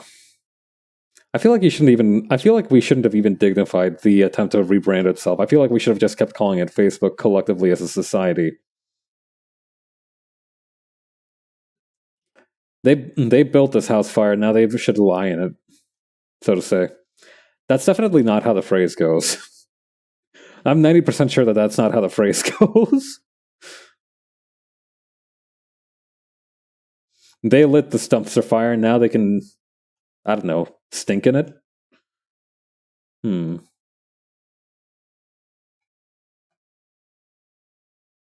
I remember somebody once made one that was like, "You opened this can of worms, now lie in it," which I still think about a lot. That is also just like a much less recognizable name in general. Saying Facebook is much clearer.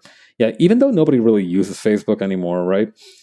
I feel like it still has that kind of brand recognition. You opened this can of worms, now eat it.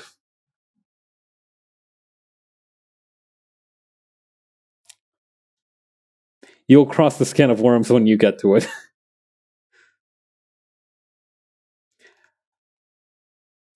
Never look a gift worm in the mouth. I can't. A can of worm. Wait, no. Worms of a feather can together. Booyah. Yep, this has a lot of potential. We should keep workshopping this.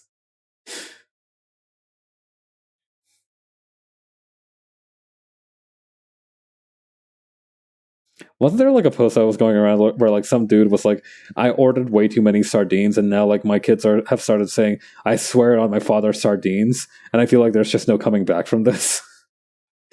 I feel like that'll be me as a father. I feel like if I ever do have kids, they're going to be constantly owning me somehow.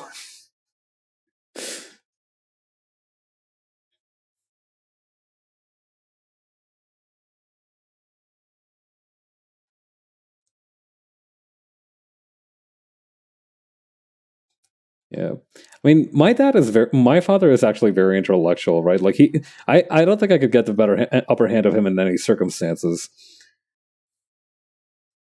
Not that I really want to. My dad's a great dude, but like I feel like even if I wanted to, I couldn't get the upper hand on him.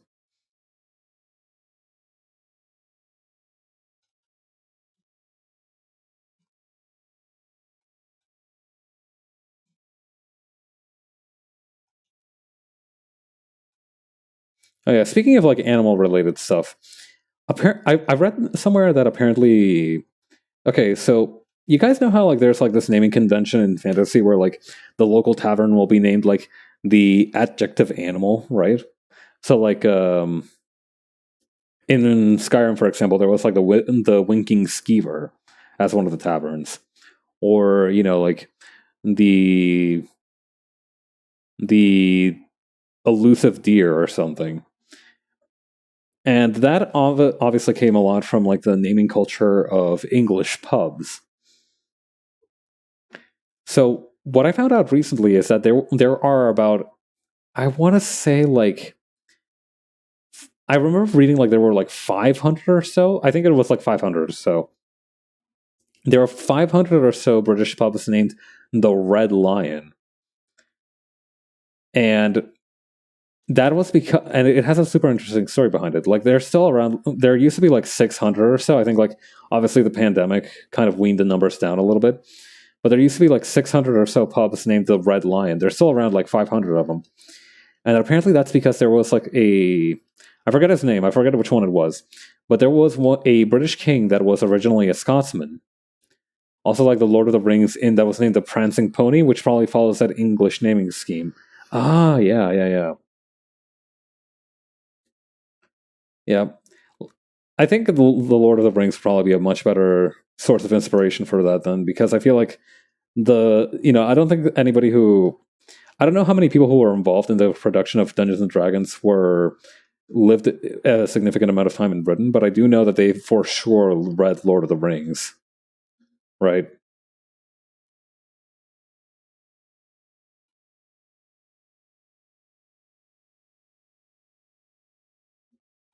Hmm.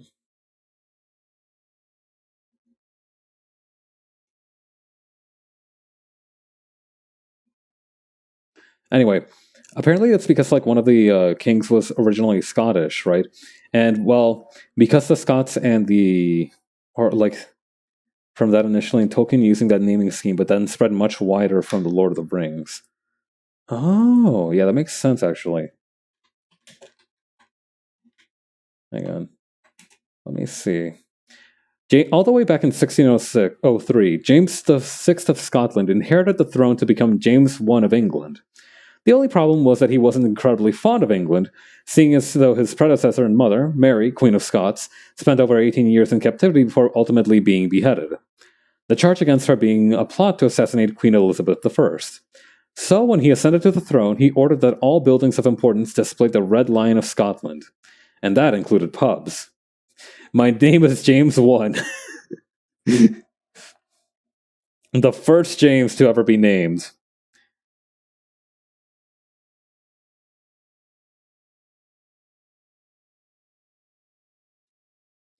Yeah, James the First, whatever.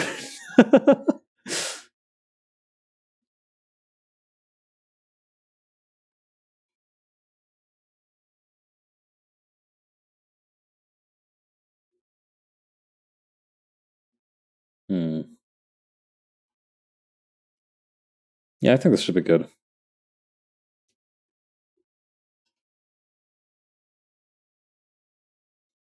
I don't know. Is that like why don't I feel like the reason that the jacket has this like particular shape is because Ina's just in a power stance. I don't know. I feel like that's less so a jacket design thing and more like a power stance thing.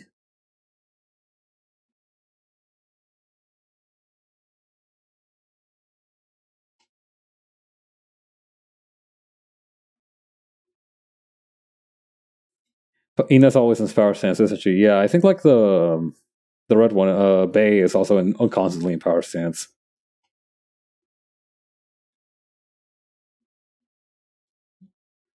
Yeah, it's just like a regular sweatshirt jacket thing. Yeah.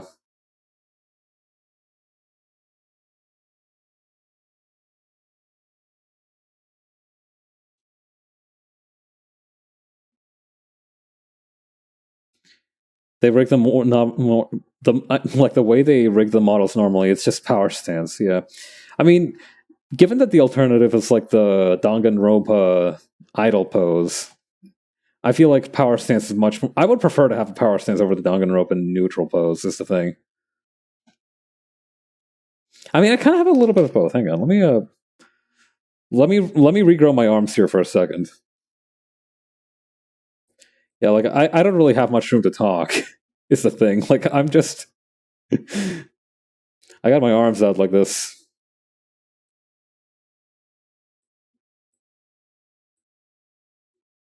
Yeah, I am stands to fuck up. I'm ready. Mario proportions. That's a new one. I'll admit that's a new one.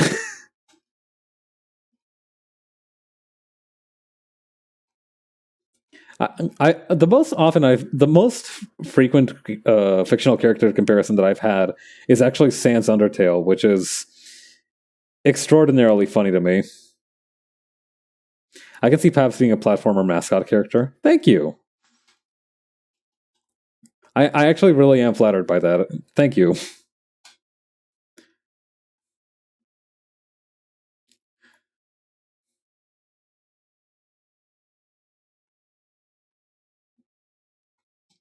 God, yeah. Some kind of Banjo Kazooie style thing where I just have like Rice Beast in a backpack. Or in like that Baby Bjorn I had in that one comic. I'm still really proud of the Rice Beast and the Baby Bjorn. Hang on, let me see if I can pull it up.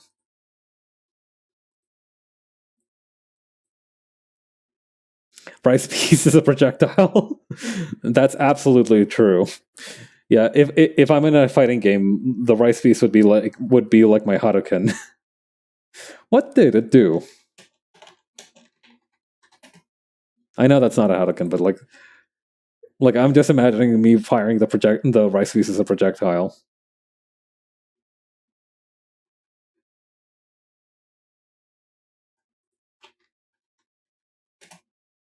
Hang on. Yeah, here we go.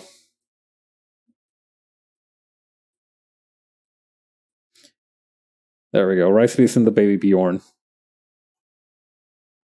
Please don't be Osmosis Jones.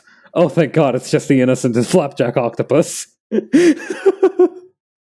forgot I closed Osmosis. I think I closed Osmosis Jones if he's not in here anymore.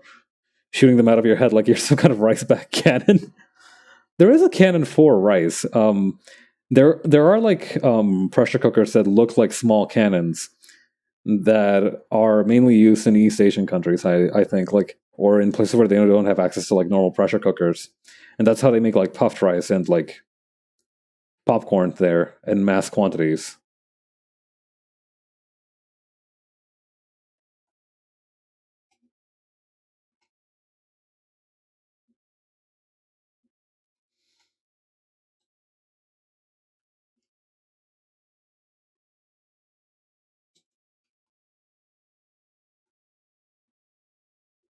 Okay, there we go.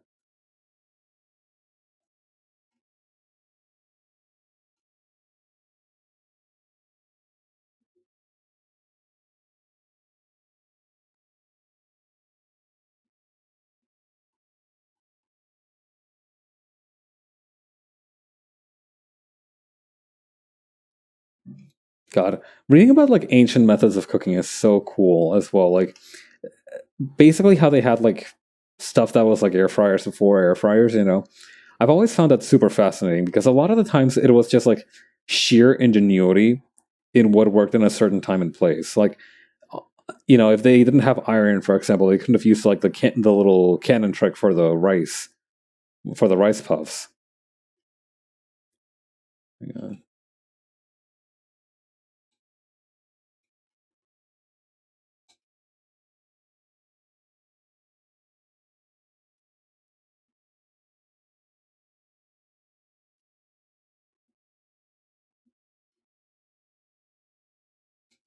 We're gonna have a big communal plot for the whole village. And come throw whatever you want into it. Yeah, come hang. Everybody's throwing something new into the perpetual stew or into the hunter stew or whatever it's called. That thing. There is actually like a stew where like you just perpetually put new ingredients into it and you just kind of like let it simmer forever.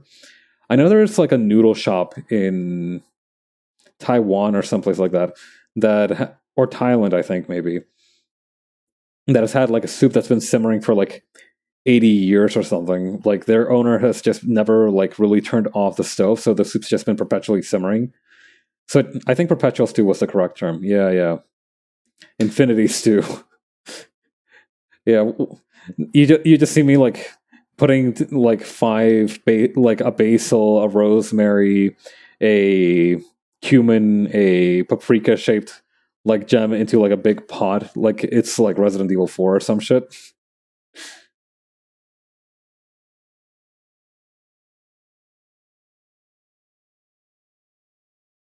Resident Evil 4 gave me unrealistic expectations as to the I want to say modularity of valuable possessions.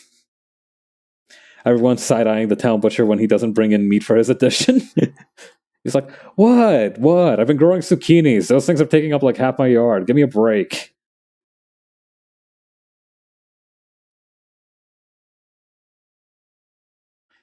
God, that would be very funny. Would that be like a sort of like flex in the perpetual in like the communal stew circle? Like, is that a flex? Like bringing in a bunch of like bringing meat every time? Is that kind of like your way of flex into the village? I don't know. I guess it depends on like the general vibe. Yeah, pretty much. Yeah, because I mean, like if it's like a primarily vegetarian culture, right? Well, first of all, nobody would think to bring in meat to begin with. But I feel like if the one dude brought in meat to like a to a vegetarian perpetual stew, I feel like it would really bring down the mood. I feel like it would mess with the vibe.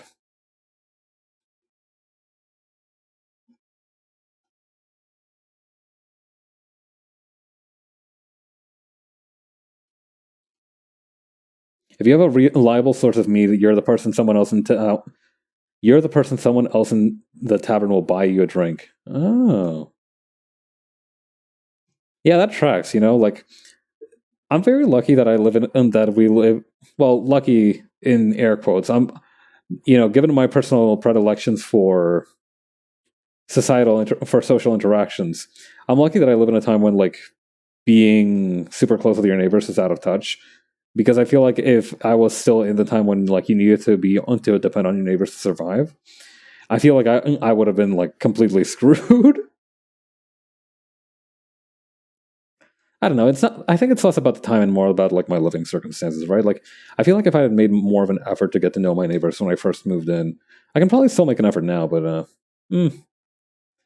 like the thing is, I also don't know how much of my insane ramblings my neighbors have heard. So if they've like heard me like playing like Ishin and saying like "you get the cannon" or something, I worry that they'll have like a rather skewed perception of my personality.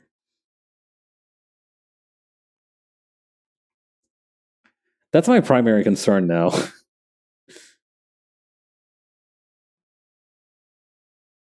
I don't even care if I get doxxed on the internet anymore. As long as my neighbors don't like think I'm too weird, I think I'm probably fine.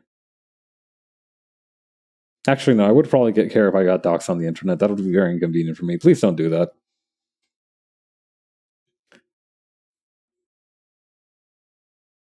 I feel like I'm at least halfway decent at keeping a low profile, but like I feel like I've let like a lot slip over the years, but I've like still not like given everybody everything. Like somebody could probably make a decent educated guess, but I don't think they'd be on the money.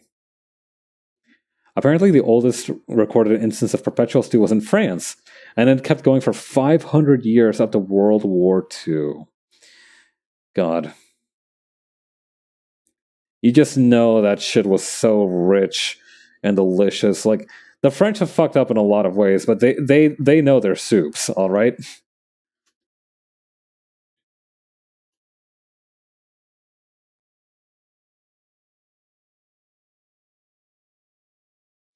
Like the one thing the French got right was their soups. 500 years. Oh my god.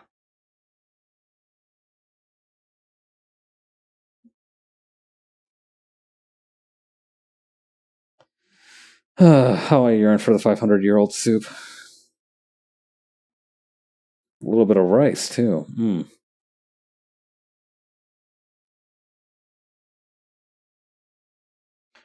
All right, how are we doing? That's not too bad. That's not too bad.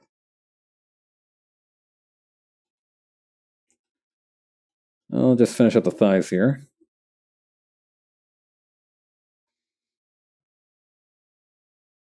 Put the little shorts here so that everybody's aware that they are present.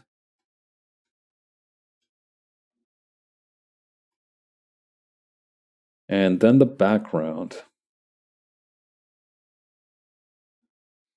All right. So the good news is that because I've been using the mannequin, I can probably outsource a lot of this to the mannequins. Oh no, hang on.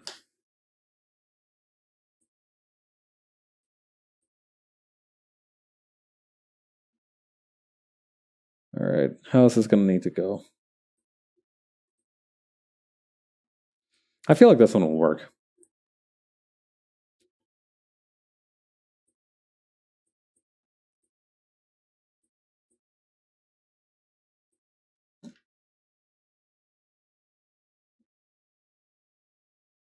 Yeah, okay, this will work. Please let me draw sideways.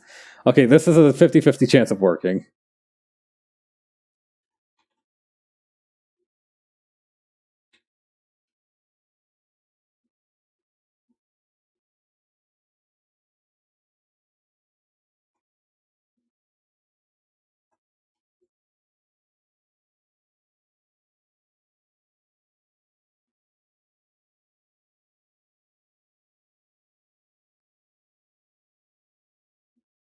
Okay, put this here.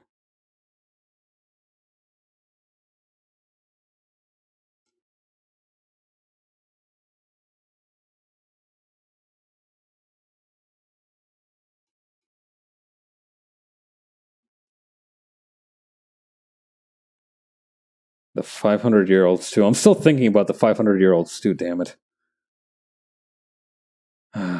So rich.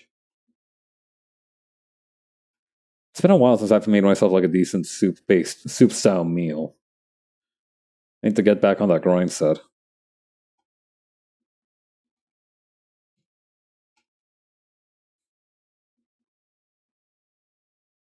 The mysterious ancient soup flavors. God, I want it so bad. It makes me look stupid.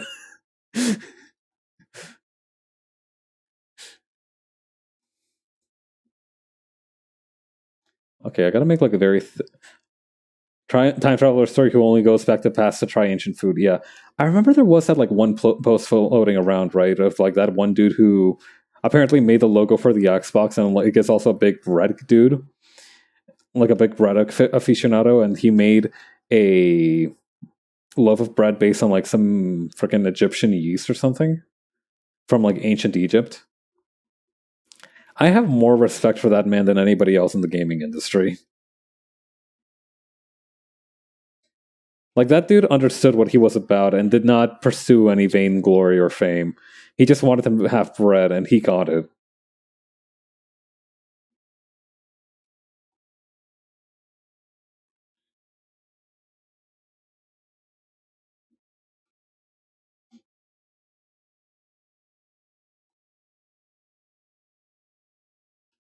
Hmm.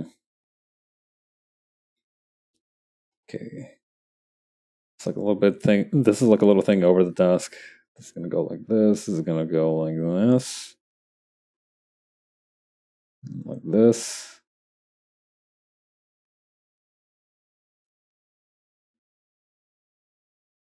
Okay, this is gonna be the back of the desk.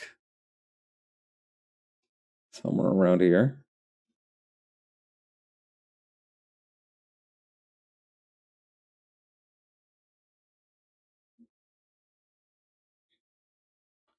And a nice little cut over here for the wall.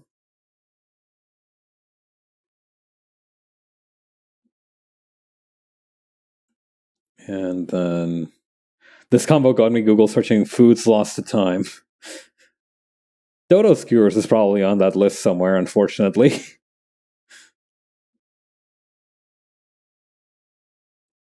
God, that is kind of an interesting thing, though. Like we do talk about like I was talking with Raph yesterday, right? We were talking about like how different types of technology had been lost to time, right? Like we only very recently figured out like Roman concrete again. Like Romans had concrete that was even better, like that was like extremely sturdy and was basically almost but not entirely above the level of what we have today. Dodo meat probably, appropriately enough, I feel like dodo meat would have tasted just like chicken. I mean, or maybe turkey. I feel like dodos are closer to turkeys than they are to chicken. I don't know. That's a personal hunch of mine. Don't cite that. Now, mammoth meat. Like I know mammoth meat would probably be very tough, right? They're not like particular. I feel like they wouldn't have like the same kind of like marbling that like I'm not expecting like wagyu steak, right? But like I am expecting it to at least be like possible to eat. Like I'm just imagining like one of those like huge meat shanks from like anime, and like me munching down on it. Mammoth meat would have provided your entire clan with enough nutrients to survive the whole winter. This is true.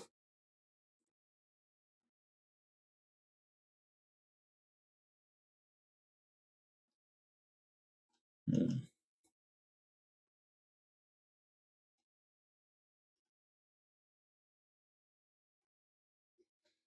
Yeah, we talk a lot about like the consequences of agrarian society, but I don't think there were any real downsides to being a persistence predator.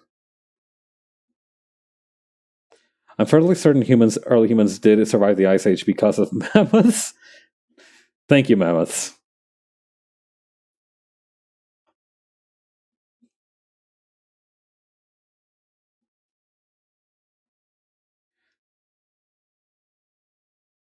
Hmm. I don't know. I feel like that's one of the reasons that I'm always looking forward to like new discoveries in like synthetic meat. Like I feel like eventually we'll be able to bring back like extinct animal flavors. And that's really fucked up because we should just really try bringing the extinct animal back first. I feel like that would solve a lot more problems than just the flavors. But baby steps.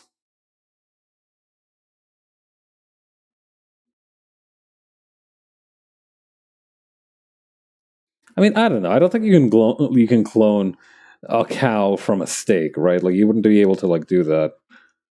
So I feel like I don't know. I don't know if like revivifying the whole animal or just like the steak part of the animal would be more realistic.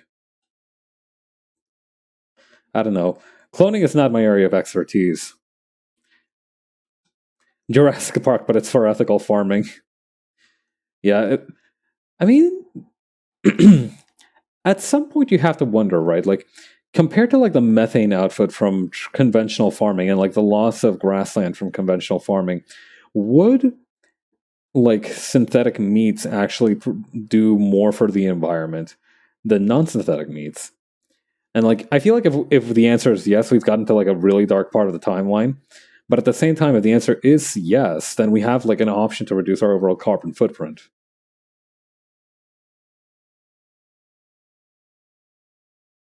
I don't know. You gotta look at the upsides. Listen, I just want to eat a T-Rex burger. That's respectable. That's respectable. And I don't know. You could probably like closest thing you could try is probably like alligator meat or like Komodo dragon meat. Komodo dragons probably aren't that close to dinosaurs. Like alligators are basically just around in like the Jurassic area from what I understand. So I feel like you would get a very genuine taste from them. Now that we know T Rexes were big chickens, I want to know. You know what I'd be interested in, right? Like I've been hearing much ado about nothing of bug protein, right? Like, speaking of like carbon output and everything, right? Like that was another idea, was to just raise bugs for protein and just like not, well, we would know what's in there, right? But like just not really try and mind it too much. So I kind of want to know if like I haven't actually eaten bug protein yet. At least not not willingly. Sometimes a fly foul. So I have a very big mouth. Sometimes a fly goes in there.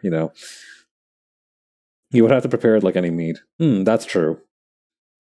Anyway, I've never like consciously ingested bug protein.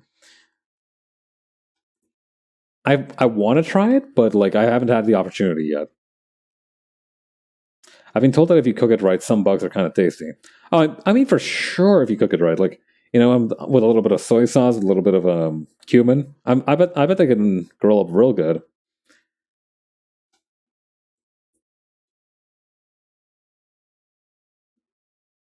A little bit of lemon pepper.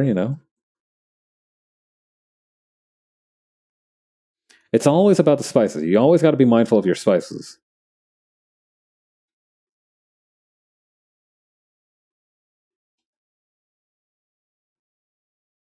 It's just humans have an aversion to bugs in general because of our learned instincts. I guess that's true as well.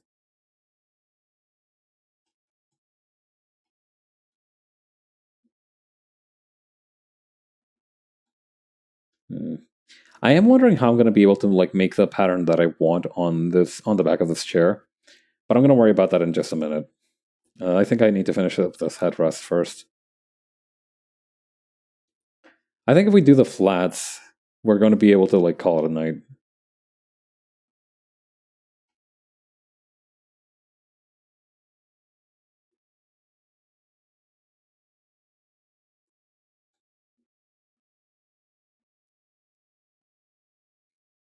Hmm. Actually, hang on. Let me flip this around.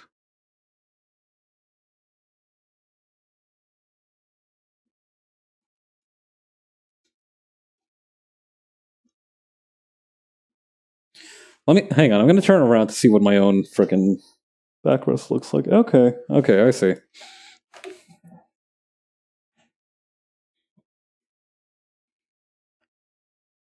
One more time. Okay, so it's definitely more of a convex shape.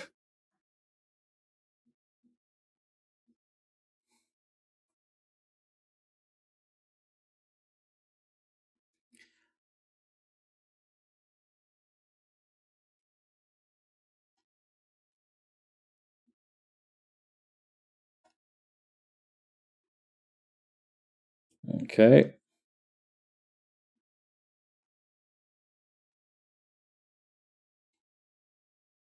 Oh yeah. Hey, Cypress, did you end up watching that myhouse.wad thing? Because I'm not gonna like, I don't know if like you've like had it on like your watch list, or if you've seen it on in your recommends or anything. I saw it in my recommends, and then like somebody else was like in B server was like, "Hey, watch this," and I did, and holy crap! I just want to make sure I'm not spoiling for anyone. That's a Doom mod where the guy remade his friend's house, right? Yeah, that's the one.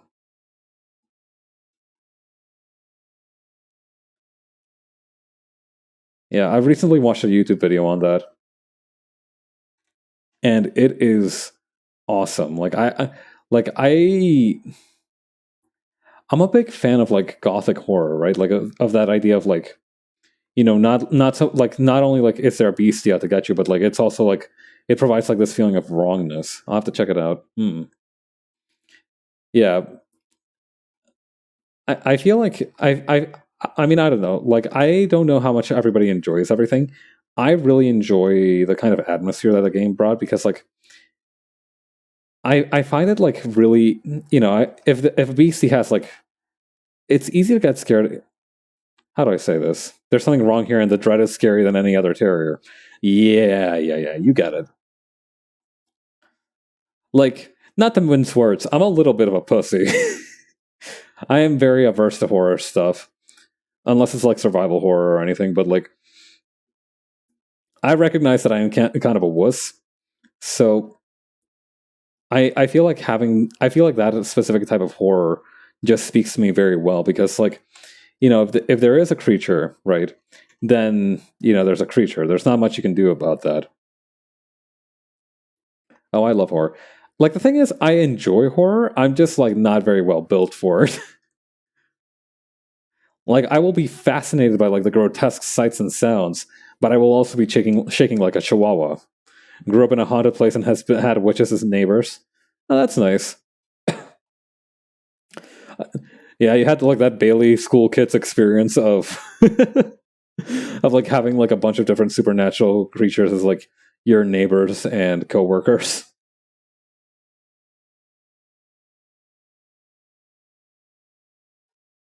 All right, let's see if I can't fix this keyboard up. Got the Bailey School Kids. Yeah, I never really read much of their stuff. I say as if they're the authors of the series. Yeah, I didn't read much Bailey School Kids. I feel like the places where I learned English didn't have too many of their books, and by the time that I did get access to them, I was like too old for them, you know?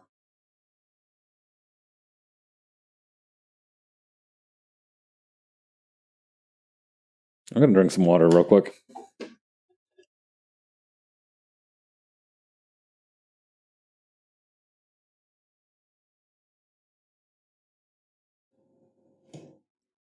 But yeah.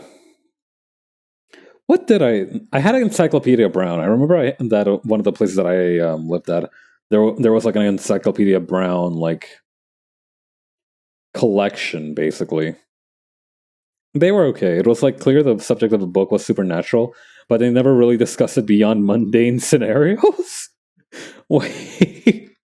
So wait, they straight up did have like supernatural creatures, and it was just like played off as like maybe real, maybe not. Ooh. That's actually the funniest. That's actually the funniest thing that I could imagine that happening. Yeah, pretty much.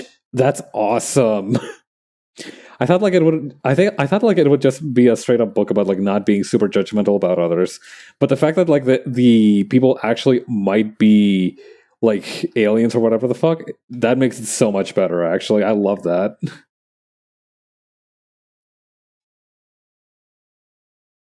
Like Frankenstein's monster is a recurring character, and he became their hockey team coach. Well, I guess he would have a lot of experience building people up. I feel like he's well suited to that position.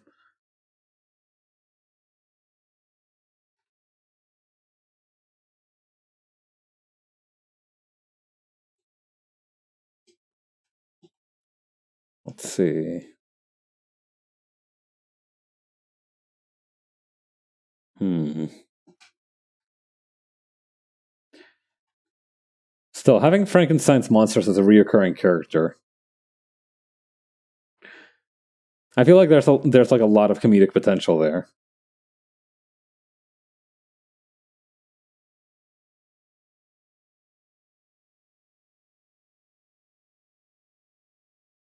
Let's see. Okay. I am lovingly sculpting a keyboard for this. All right, then I'll look down for a hot minute and make sure that I don't get any of the details wrong. When I first heard the phrase keyboard warrior, I straight up thought I didn't know that it was like a pejorative term. Pejorative? Um, it was like a negative term for somebody who's like too online. I thought it literally meant somebody who hit others with keyboards or like that they enjoy keyboard building as a hobby.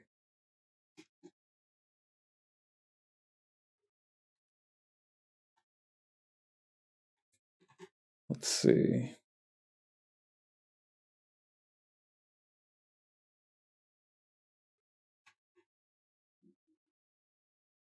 Okay. The keyboard warrior, master of the musical arts. Yes, joined by his brother, the the sax justice warrior.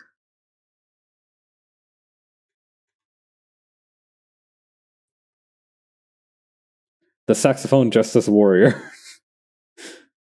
All right. Feel like I'm starting to lose track of the lines here. That's never good.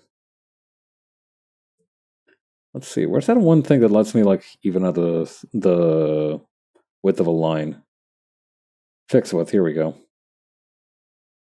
little bit too thick there.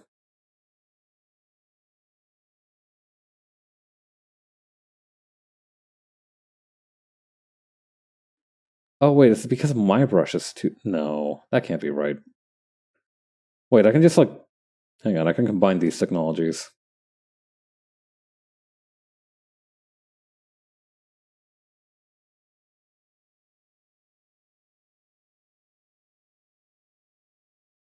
Yes.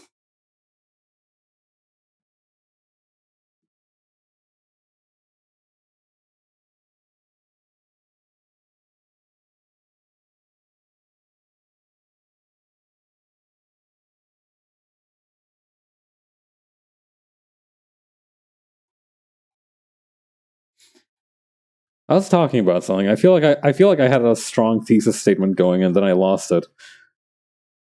Or it might have been a weak thesis statement and I just thought I was cooking. I mean, if you I feel like whether or not you're like doing good with a bit is very much like a Looney Tunes running in the air kind of thing. Like as long as you believe that you're doing good with a bit, you're doing good. You know, it's like I feel like as long as you think that you're spitting fire, it's important to keep going. You're not always right, but like you have you have that momentum, and I think that's very important.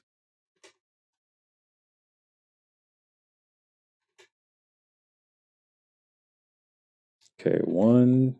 Wait, I can just like duplicate both of these at once. The commitment to the bit is just as important as the bit itself. Exactly. Believe in the bit that believes in you. Let's see.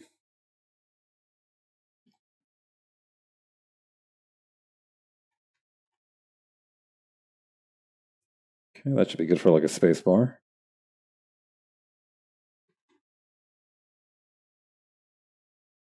Okay, that's Alt, that's Function. That's the weird. I don't know what this button is on mine. It looks like a little list. If you don't believe in the bit, who will? Exactly, exactly.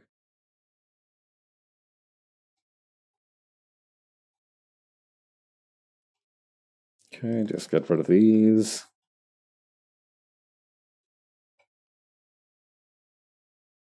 I feel like this keyboard is going to be like gonna have like the nicest details out of anything in this picture. Don't know how to feel about that.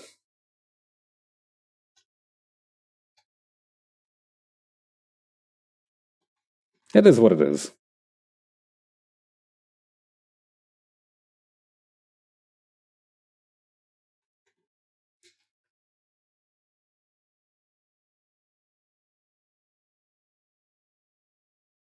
Yeah, the good news is that past this first row, I'm just gonna be able to like, whoops, I'm gonna be able to like shift everything a few centimeters to the left, and it'll basically look the same.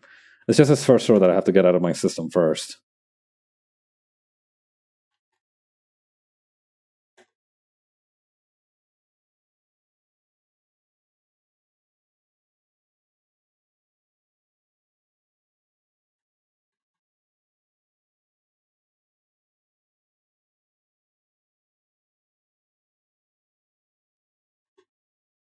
Okay, put this here.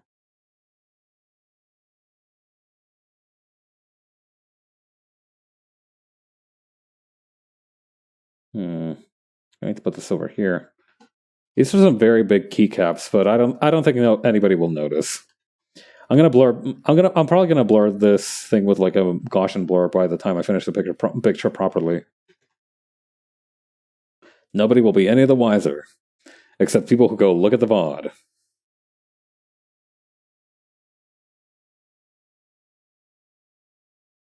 And are, just know like that's kind of my grift. Let's see. That's the cool thing about like being an artist is that eventually you kind of like get X-ray vision for like what other artists do. like sometimes you do wonder, okay, just how the hell did they do that? But other times you're like, oh, I know how they did that, and it works if you try it yourself. Hang on.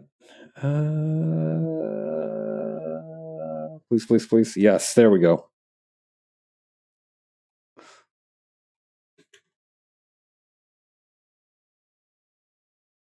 Okay, there we go. Oh, yes, that's satisfying.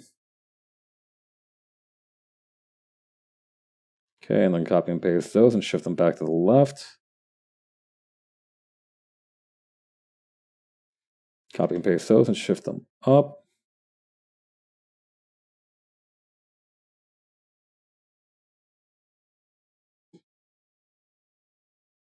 Is that readable?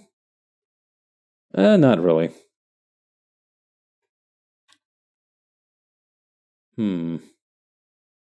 Oh, I think I know what's wrong.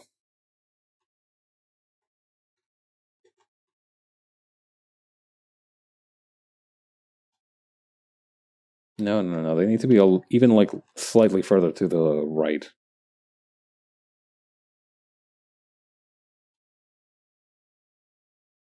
Nope, not quite.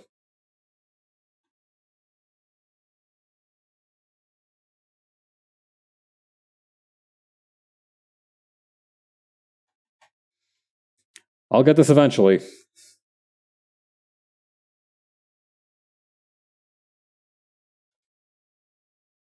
Yeah, that should do it.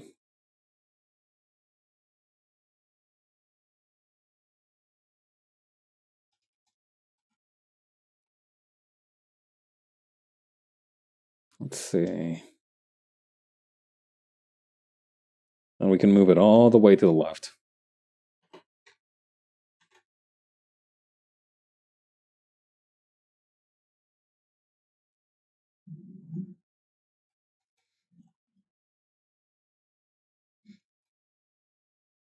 Groovy. Wait, I missed a spot. All right, now we're good. I'm just gonna like... Wait, would we be able to see anything there? Yeah, we would be able to see it like just into the crook of her arm. All right. Here's what let's do. Add a little bit of a table peg right here.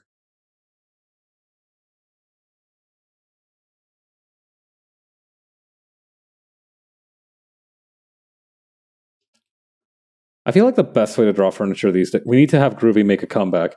I mean, I'm already doing my part, boss. I was surprised the first time I said it. I did actually just say it normally. Like I think like over time I started saying it I think like Evil Dead is the one that I've seen it be the most recently used. Or like Army of Darkness, I guess technically. But I feel like we can make it make a comeback, I feel.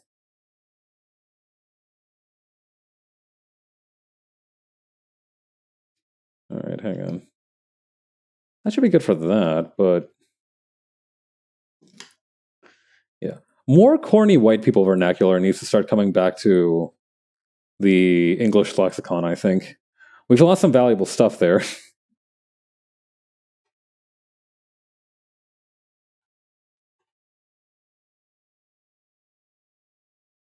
Let's see.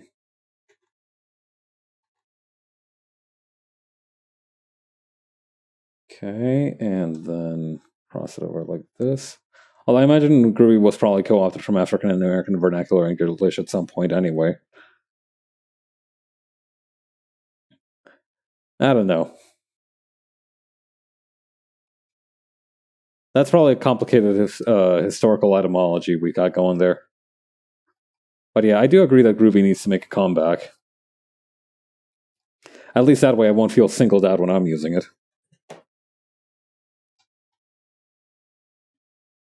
Most of disco was very much an African American subculture, yeah. I'll do my part. God bless you.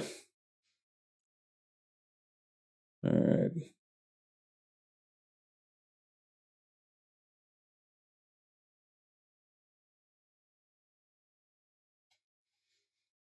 Okay, and then we got the proper art here, and then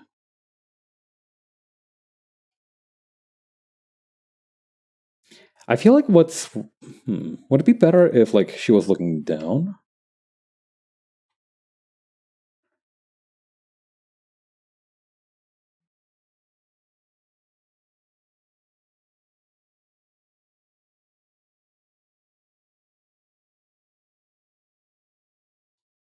Yeah, I think I maybe need to make the pupils a little bit bigger, or like the irises.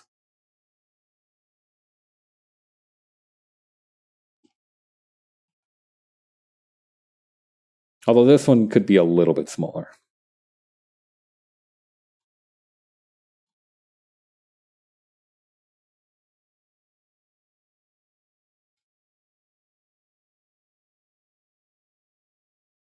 Doesn't she have a little fang too? Is that only visible if she's like if like she's got her mouth open? I'm gonna add it anyway.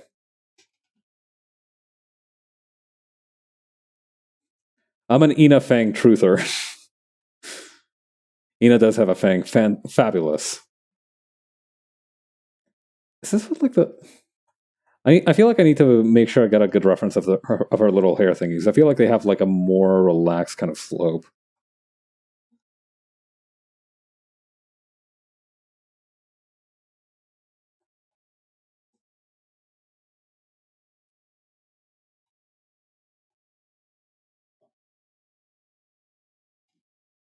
There we go.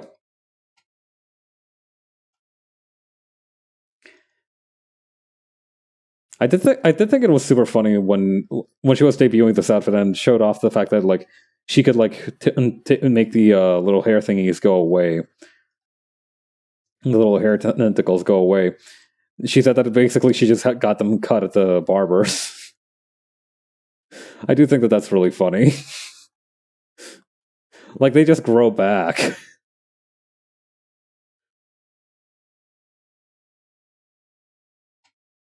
You know, if they're overgrown, that's a sign that it's time for a haircut.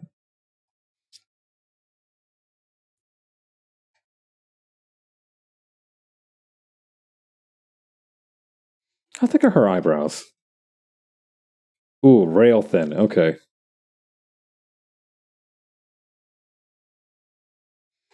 I guess I might as well just like make them a line.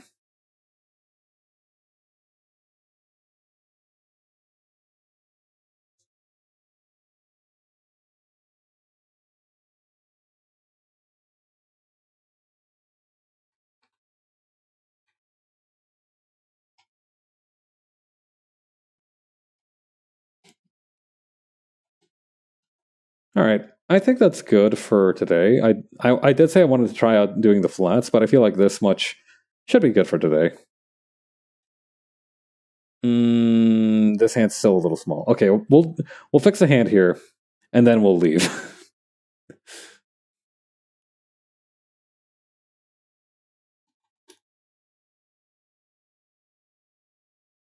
Okay.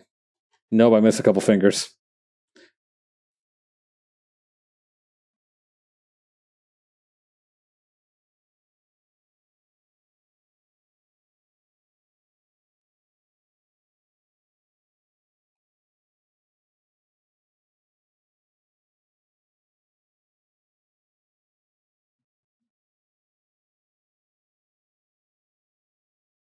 Hmm.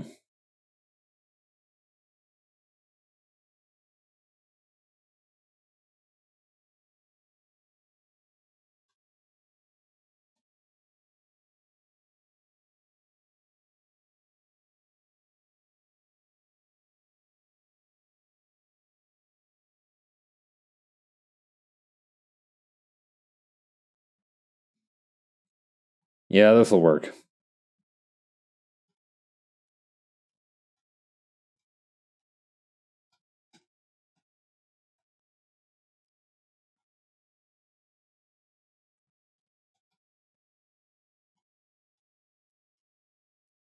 Okay, just gotta aim this.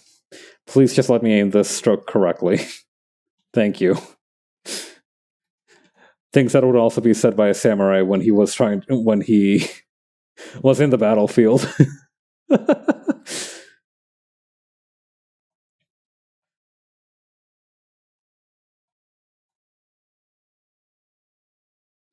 Me at my tablet every time. I'm glad that's a universal feeling. I feel like once I get to come on, boss, my hands aren't that shaky. me me when my hands are for sure not that shaky.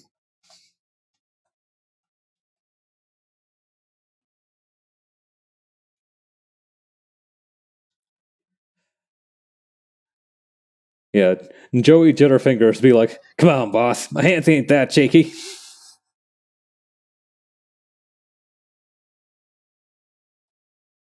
Joey Jitterfingers. What else would be a good nickname for somebody who's got like very unsteady hands?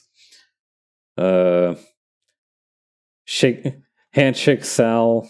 Uh, the wild palm Willie. What else is a good one?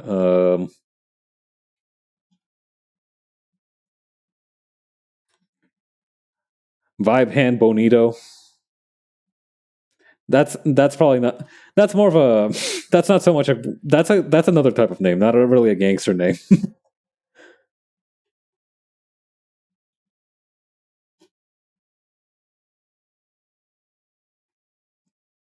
What else would be like a good nickname for a gangster who can't aim for shit? Shaky hands.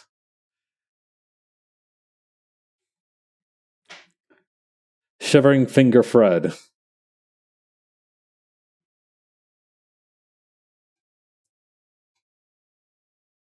All right, I feel like we need to have hair somewhere around back here too. Does she have like no? Okay, all of it kind of like curls inward.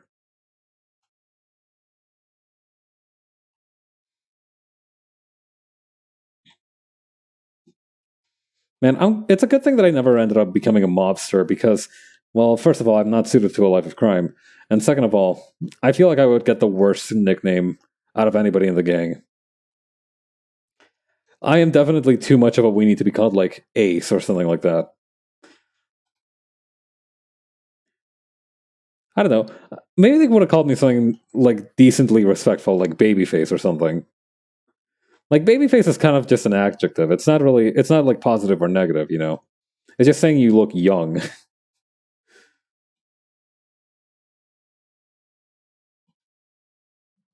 But yeah, like for sure there was some dude who was like, "Oh God, please don't let them call me like don't let them call me like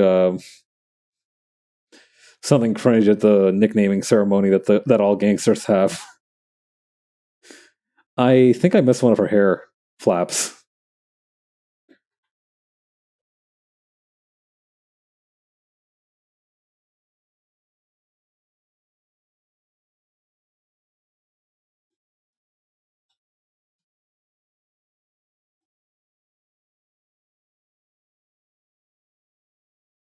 Okay, flip this around.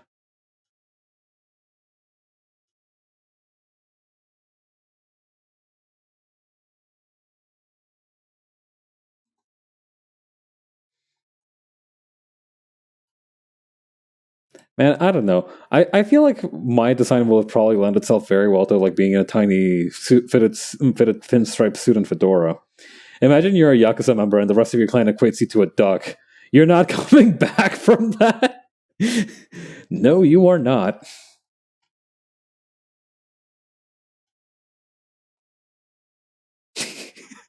And like that could go so many. Like the thing is, like duck, like I think it goes from duck, and then it like the nicknaming potential goes from like them calling you duck, and it's just like downhill from there. Like it keeps. It's him, the duck of Dojima. Well, it isn't old corkscrew dick. Like I feel like that's the worst. Like I feel like that would be like the bottom point, right? Like I feel like that's when. Like I feel like that's the nickname they would give you if they were disappointed in you, based off of duck.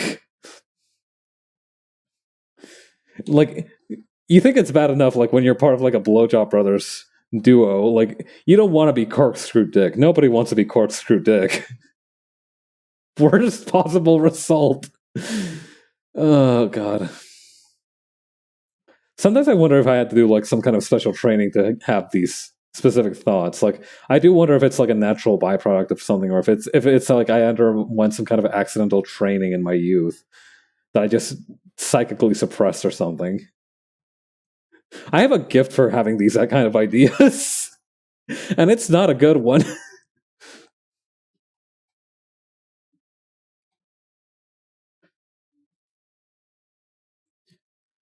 It's like I always say, I don't load the gun, I just fire the bullets.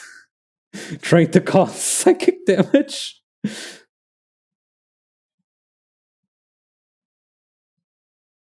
Yeah, I just had like some kind of sleeper agent type imprinting on me to like bring down whatever country I'm at's morale. But it's like only activated when I live stream, so that's why it's been undiscovered until now. They were hoping that I would go into radio broadcasting, but unfortunately that never really panned out. I feel like paths from the cooler timeline would have gotten into like radio broadcasting.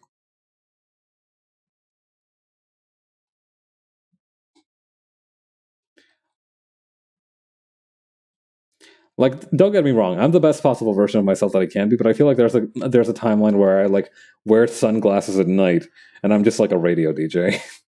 I feel like that could have been a real possibility at some point.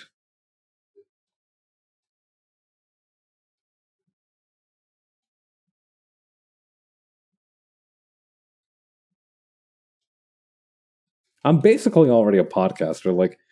I don't know if people like watch me. I feel like I'm definitely more of a background noise kind of dude on account of the fact that I mostly do art stuff. Like I do feel like I'm probably like background noise centric or like background noise core.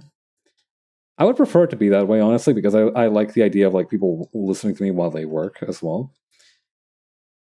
Honestly, the fact that they listen at all is kind of an honor. So I'm not gonna be I'm not gonna be like pretending to be a chooser here.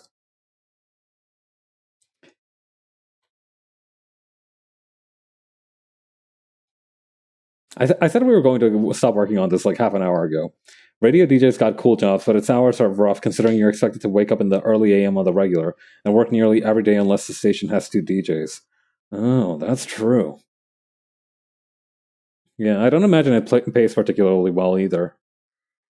I mean, no, I imagine it's very much like a voice actor kind of thing where, like, the top voice actors get paid the big bucks, but like smaller time voice actors are lucky if they even get credited. That's rough. Do you listen to you in the back? Do you listen to you in the background when doing work usually? Thank you. That's good to know. Your answer has been recorded for demographic purposes. I'm just fooling.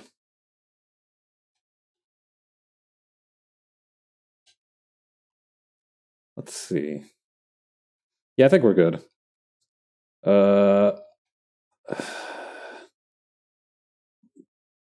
I think. Hmm. Okay, hang on.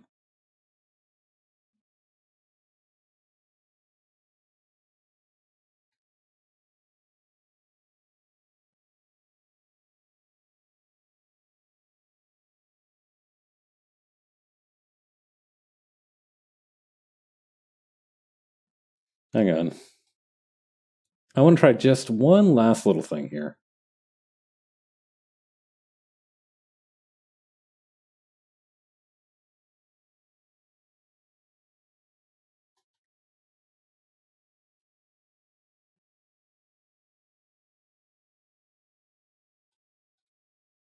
Do we even really need this? Yeah, I think it looks better without it. Like just a little bit, just a little bit. You can see the hair parting just a little.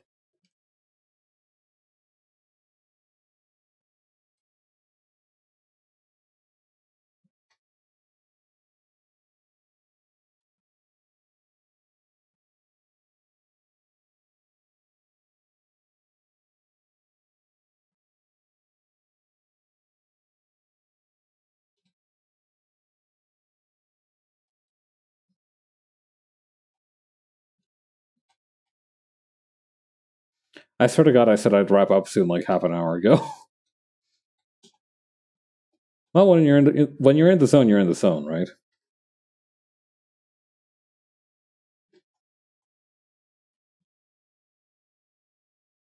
That's how it be? Yeah.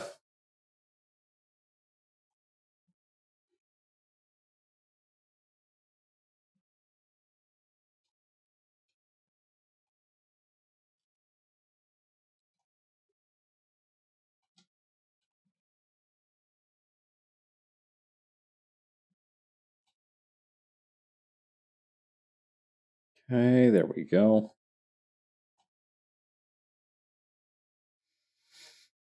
All right, let's take a look at that without anything in the way.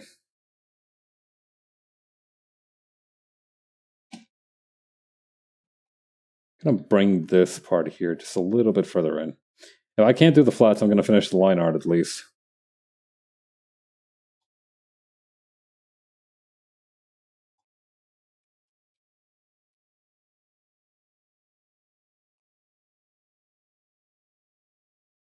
Hmm.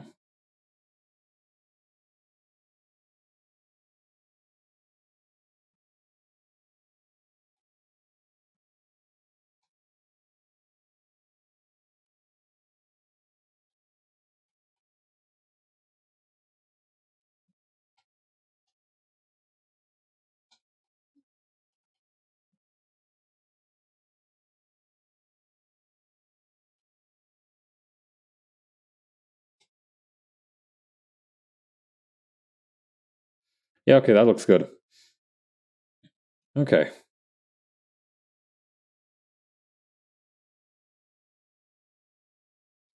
Yeah, I think this is good. Let's see what the background on. All right. Good work, everybody. Let's see. Is anybody streaming right now? Hey. Hang on.